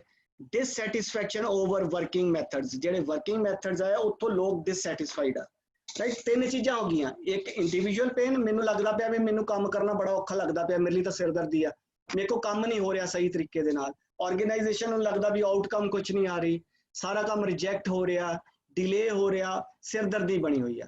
ਡਿਸਸੈਟਿਸਫੈਕਸ਼ਨ ਓਵਰ ਵਰਕਿੰਗ ਮੈਥਡਸ, ਮੈਂ ਸੈਟਿਸਫਾਈਡ ਹੀ ਨਹੀਂ ਹੈਗਾ ਵਰਕਿੰਗ ਮੈਥਡਸ ਤੋਂ, ਤਾਂ ਵੀ ਮੈਨੂੰ ਕਾਈਜ਼ਨ ਕਰਨੀ ਪੈਂਦੀ ਹੈ। ਹੁਣ ਆ ਤਿੰਨ ਚੀਜ਼ਾਂ ਨੇ। ਇੰਡੀਵਿਜੂਅਲਸ ਔਰ ਆਰਗੇਨਾਈਜੇਸ਼ਨ ਪੇਨ ਏਰੀਆ ਕਿਹੜਾ ਆ?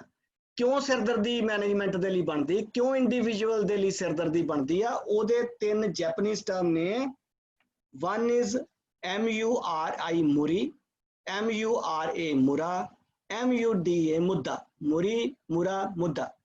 ਇਹ ਤਿੰਨ ਟਰਮਸ ਤੁਸੀਂ ਯਾਦ ਕਰਨੀਆਂ ਨੇ, ਐਗਜ਼ਾਮ ਦੇ ਵਿੱਚ ਆਉਂਦੀਆਂ। what do you mean by MURI ਮੁਰਾ, what do you mean by MURA ਮੁਰਾ, what do you mean by MUDA ਮੁੱਦਾ, ਰਾਈਟ। ਮੁਰਾ ਮੀਨਸ ਸਟ੍ਰੇਨ, ਜਦੋਂ ਕੋਈ ਸਟ੍ਰੇਨ ਲੈ ਕੇ ਕੋਈ ਕੰਮ ਨਹੀਂ ਮੇਰਾ ਹੁੰਦਾ ਪਿਆ, ਸਟ੍ਰੇਨ ਹੈ, ਮੇਰੇ ਲਈ ਸਿਰਦਰਦੀ ਬਣੂ, ਮੈਨੇਜਮੈਂਟ ਲਈ ਸਿਰਦਰਦੀ ਬਣੂਗੀ।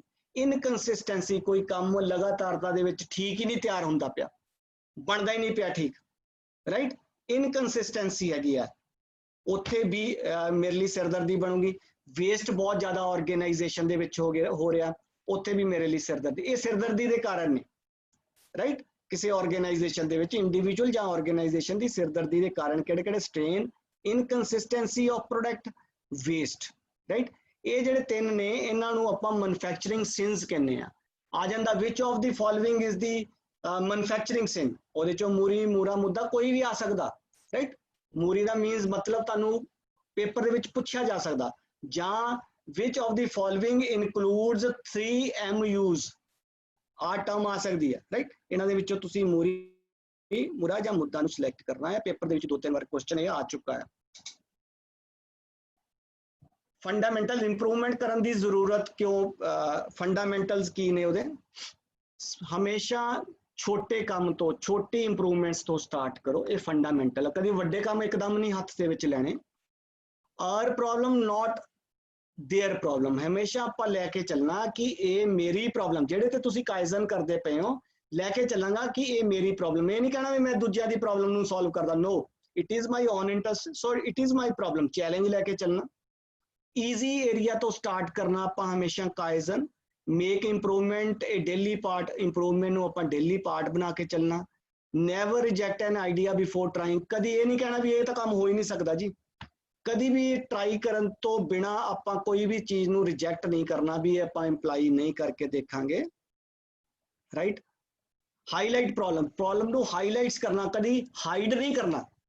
ਨਾਰਮਲੀ ਲੋਕ ਗਲਤੀ ਕਰਕੇ ਲੁਕਾ ਲੈਂਦੇ ਆ ਕਿ ਮੈਨੂੰ ਡਾਂਟ ਪੈ ਜਾਊਗੀ ਜੀ ਜਾਂ ਮੇਰੇ ਅਗੇਂਸਟ ਐਕਸ਼ਨ ਹੋ ਜਾਏਗਾ।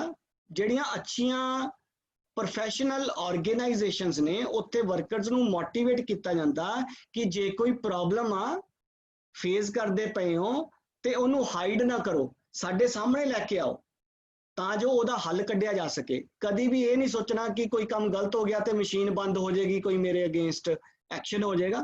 ਇਸ ਗੱਲ ਤੋਂ ਨਹੀਂ ਡਰਨਾ। ਆਰਗੇਨਾਈਜੇਸ਼ਨਸ ਇਹ ਕਹਿੰਦੀਆਂ ਨੇ, ਰਾਈਟ, ਹਾਈਡ ਨਹੀਂ ਕਰਨਾ ਆਪਾਂ ਕਿਸੇ ਚੀਜ਼ ਨੂੰ। ਬੈਨੀਫਿਟਸ ਕੀ ਨੇ? ਹਾਇਰ ਐਫੀਸ਼ੀਐਂਸੀ, ਆਬਵੀਅਸ ਕਾਈਜ਼ਨ ਕਰਾਂਗੇ ਹਾਇਰ ਐਫੀਸ਼ੀਐਂਸੀ ਹੋਏਗੀ।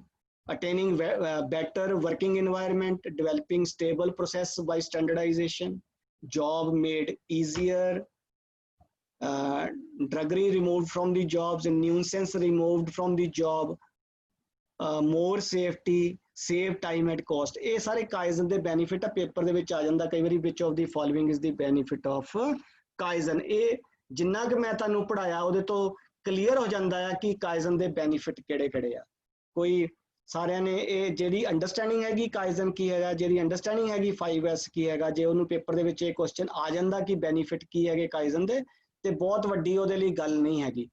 ਸੋ ਇਹ ਮੇਰਾ ਅੱਜ ਦਾ ਸੈਸ਼ਨ ਸੀ। ਮੈਂ ਥੋੜਾ ਜਿਹਾ ਕਾਈਜ਼ਨ ਨੂੰ ਰਸ਼ ਅਪ ਕਰਕੇ ਖਤਮ ਕੀਤਾ because of the shortage of time, right. So ਅਗਲਾ ਟੌਪਿਕ ਜਿਹੜਾ ਮੈਂ ਜਲਦੀ ਹੀ ਲੈ ਕੇ ਆਵਾਂਗਾ, ਦੇਖਦੇ ਨੈਕਸਟ ਵੀਕ ਕਦੋਂ ਮੈਨੂੰ ਟਾਈਮ ਮਿਲਦਾ। I will inform you all. So thank you very much for attending my lecture. ਹੁਣ ਮੈਂ ਥੋੜਾ ਜਿਹਾ ਜਿਹੜੇ ਮੇਰੇ ਪਾਰਟਿਸਿਪੈਂਟਸ ਨੇ ਉਹਨਾਂ ਨੂੰ ਅਲਾਉ ਕਰਾਂਗਾ। ਜੇ ਕੋਈ ਕੁਐਸਚਨ ਹੈਗਾ ਪਲੀਜ਼, ਥੋੜਾ ਟਾਈਮ ਹੈਗਾ ਤੇ ਥੋੜਾ ਜਿਹਾ ਆਪਣੇ ਆਪ ਨੂੰ ਅਨਮਿਊਟ ਕਰਕੇ ਮੈਂ ਸਾਰਿਆਂ ਨੂੰ ਆਥੋਰਾਈਜ਼ ਕਰ ਦਿੱਤਾ। ਸੋ ਮੈਨੂੰ ਕੁਐਸਚਨ ਪੁੱਛ ਸਕਦੇ ਆ। ਹੈਲੋ ਜੀ ਬੋਲੋ ਬੇਟਾ। ਸਤਿ ਸ਼੍ਰੀ ਅਕਾਲ। ਸਤਿ ਸ਼੍ਰੀ ਅਕਾਲ ਜੀ। ਸਤਿ ਸ਼੍ਰੀ ਅਕਾਲ ਜੀ। ਬੋਲੋ ਜੀ। ਰੈਡ ਟੈਗ ਬਾਰੇ ਦੱਸਿਓ ਸਰ। ਜੀ ਰੈਡ ਟੈਗ ਕੀ ਹੁੰਦਾ? EMPLOYEE ਨੂੰ ਰੈਡ ਟੈਗ ਦੇ ਦਿੰਦੇ ਆ ਜਿਹਦੇ ਉੱਤੇ ਲਿਖਿਆ ਹੁੰਦਾ ਅਨਵਾਂਟਡ ਥਿੰਗਸ। ਹਾਂਜੀ। ਔਰ ਉਹਨਾਂ ਨੇ ਆਇਡੈਂਟੀਫਾਈ ਕਰਨਾ ਹੁੰਦਾ ਆ, ਰਾਈਟ, ਕਿ ਕਿਹੜੀਆਂ ਚੀਜ਼ਾਂ ਚਾਹੀਦੀਆਂ, ਕਿਹੜੀਆਂ ਚੀਜ਼ਾਂ ਨਹੀਂ ਚਾਹੀਦੀਆਂ। ਹਾਂਜੀ। ਔਰ ਉਹਨਾਂ ਦੇ ਵਿੱਚੋਂ ਜਿਹੜੀਆਂ ਚੀਜ਼ਾਂ ਸਾਨੂੰ ਨਹੀਂ ਚਾਹੀਦੀਆਂ ਆ ਉਹਨਾਂ ਨੂੰ ਅਸੀਂ ਫਾਈਂਡ ਆਊਟ ਕਰਕੇ ਉਹਨਾਂ ਦੇ ਉੱਤੇ ਇੱਕ ਰੈਡ ਟੈਗ ਲਗਾ ਦੇਣਾ ਤਾਂ ਜੋ ਜੇ ਕਿਸੇ ਨੂੰ ਉਸ ਤੇ ਆਬਜੈਕਸ਼ਨ ਹੈਗਾ ਉਹ ਰੇਜ਼ ਕਰ ਦੇਵੇ, ਔਰ ਜੇ ਆਬਜੈਕਸ਼ਨ ਰੇਜ਼ ਨਹੀਂ ਹੁੰਦਾ ਤੇ ਉਹਨੂੰ ਰੈਡ ਟੈਗ ਏਰੀਆ ਦੇ ਵਿੱਚੋਂ ਵਰਕ ਕਿਸੇ ਦੂਸਰੀ ਜਗ੍ਹਾ। ਮਤਲਬ ਜਿਹੜੀ ਚੀਜ਼ਾਂ ਵਰਤਦੀਆਂ ਉਹਨਾਂ ਦੀ ਮਤਲਬ ਚੀਜ਼ਾਂ ਜਿਹੜੀਆਂ ਨਹੀਂ ਵਰਤੋਂਦੀਆਂ ਉਹਨਾਂ ਨੂੰ ਅਲੱਗ ਕਰ। ਜੀ ਉਹਨਾਂ ਨੂੰ ਅਲੱਗ ਕਰ ਦੇਣਾ। Thank you sir. ਹਾਂਜੀ ਬੋਲੋ ਜੀ, ਕੀ ਪੁੱਛ ਰਹੇ ਹੋ? Hello sir. जी बोलो जी। अरे सर एम्प्लॉयमेंट के स्किल्स के क्वेश्चन पेपर क्वेश्चन पेपर कौन से वाले बेटा? कौन से वाले बेटा? वो एग्जाम के बारे में। किसके? सॉरी, एग्जाम्स के प्रिपरेशन की। एग्जाम्स की प्रिपरेशन के लिए बेटा थोड़े हो सकता है next between 15 days we will come with that. 15 ਦਿਨਾਂ ਦੇ ਵਿੱਚ ਆਪਾਂ ਇਹਦੀ ਤਿਆਰੀ ਕਰ ਰਹੇ ਹਾਂ ਕਿ एग्जाम्स प्रिपरेशन ਦੇ ਲਈ ਅਸੀਂ कुछ मटेरियल ਤੁਹਾਡੇ ਲਈ ਲੈ ਕੇ आइए। वैसे जो भी मैं करवा रहा हूँ आप लोगों को, बच्चों को करवा रहा हूँ, वो वही पेपर में आने वाला है जहाँ पे मैं आपको कहता हूँ इसको अंडरलाइन कर लो या इसको नोट डाउन कर लो, तो उसको आप नोट डाउन कर लिया करो। सर कैसे बोल रहे हो वैसा ही करें। हाँ, आप कहाँ से बोल रहे हो? हम कर्नाटक हुबली से बात कर रहे हैं। अच्छा, हुबली से बात कर रहे हैं। Very good very good. What's your name? मेरा name Sumit Kolhapur Sumit, okay. Sumit ji, saint thank you Anthony college for interacting and attending my session. Any other question, please? Hello Any question, please? Yes, yes, बोलो. Hello जी बोलो. Sir starting वाली जो slides हैं वो ना screen पर share कर दे please ਤੁਸੀਂ ਬੇਟਾ ਕਿੱਥੋਂ ਬੋਲ ਰਹੇ ਹੋ? फिरोजपुर तो सर ਫਿਰੋਜ਼ਪੁਰ. ਮੈਂ ਬੇਟਾ ਫਿਰੋਜ਼ਪੁਰ ਦੇ, ਤੁਸੀਂ ਮੈਨੂੰ ਕਾਲ ਕਰਿਓ. I will send to the principal of the Firozpur. Okay sir ਠੀਕ ਆ, ਉਹਨਾਂ ਦੇ ਥਰੂ ਤੁਹਾਨੂੰ ਮਿਲ ਜਾਏਗਾ ਜਾਂ ਟੀਚਰ ਦੇ through, because time is less, ਜਿਹੜੀਆਂ ਸਲਾਈਡਸ ਕਾਫੀ ਜ਼ਿਆਦਾ ਨੇ. So I will share with your principal and ਉਹਨਾਂ ਕੋਲੋਂ ਤੁਸੀਂ ਲੈ ਸਕਦੇ ਹੋ. Any other please? Thank you thank you. Any other please? Hello sir, आवाज आ रही है? हाँ हाँ बिल्कुल क्लियर है जी. सर बापू सर, मैं काइजन की एक बार एडवांटेज एक्सप्लेन कर देते हैं. काइजन मैंने पहले आपको एक्सप्लेन करा था कि काइजन बेसिकली जो हम डेली छोटी छोटी इंप्रूवमेंट करते हैं उसको हम काइजन कहते हैं. जब भी काइजन हम करते हैं तो इंडस्ट्री में डेवलपमेंट होती है. जब डेवलपमेंट होएगी तो प्रोडक्टिविटी इंक्रीज होएगी, क्वालिटी इंक्रीज होएगी, लोगों की सेटिस्फेक्शन होएगी वहां पे काम जो कर रहे हैं.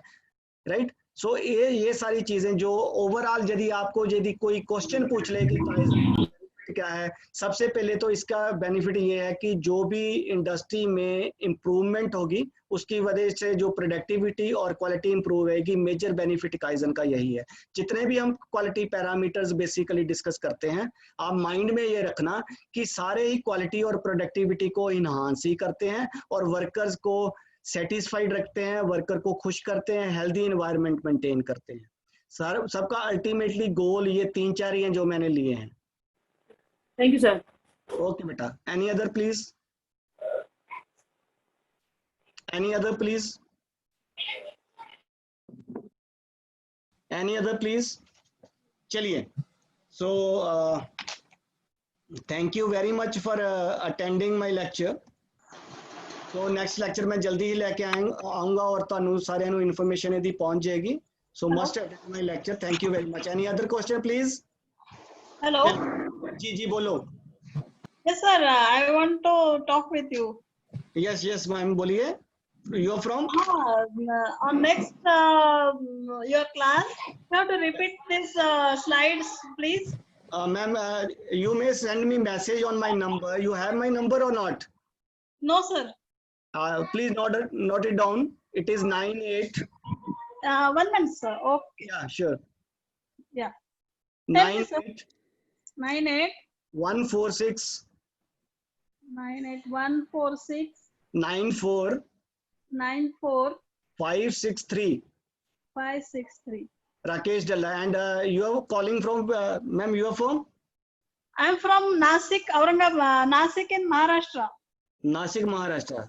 Thank you for Good attending. afternoon, sir. Good afternoon, sir. Good afternoon. Thank you, sir. Thank you. Okay, I sure will send you the PPT. Yes. Okay. Yes, बोलिए. कौन पूछ रहा सी प्लीज? Who was asking?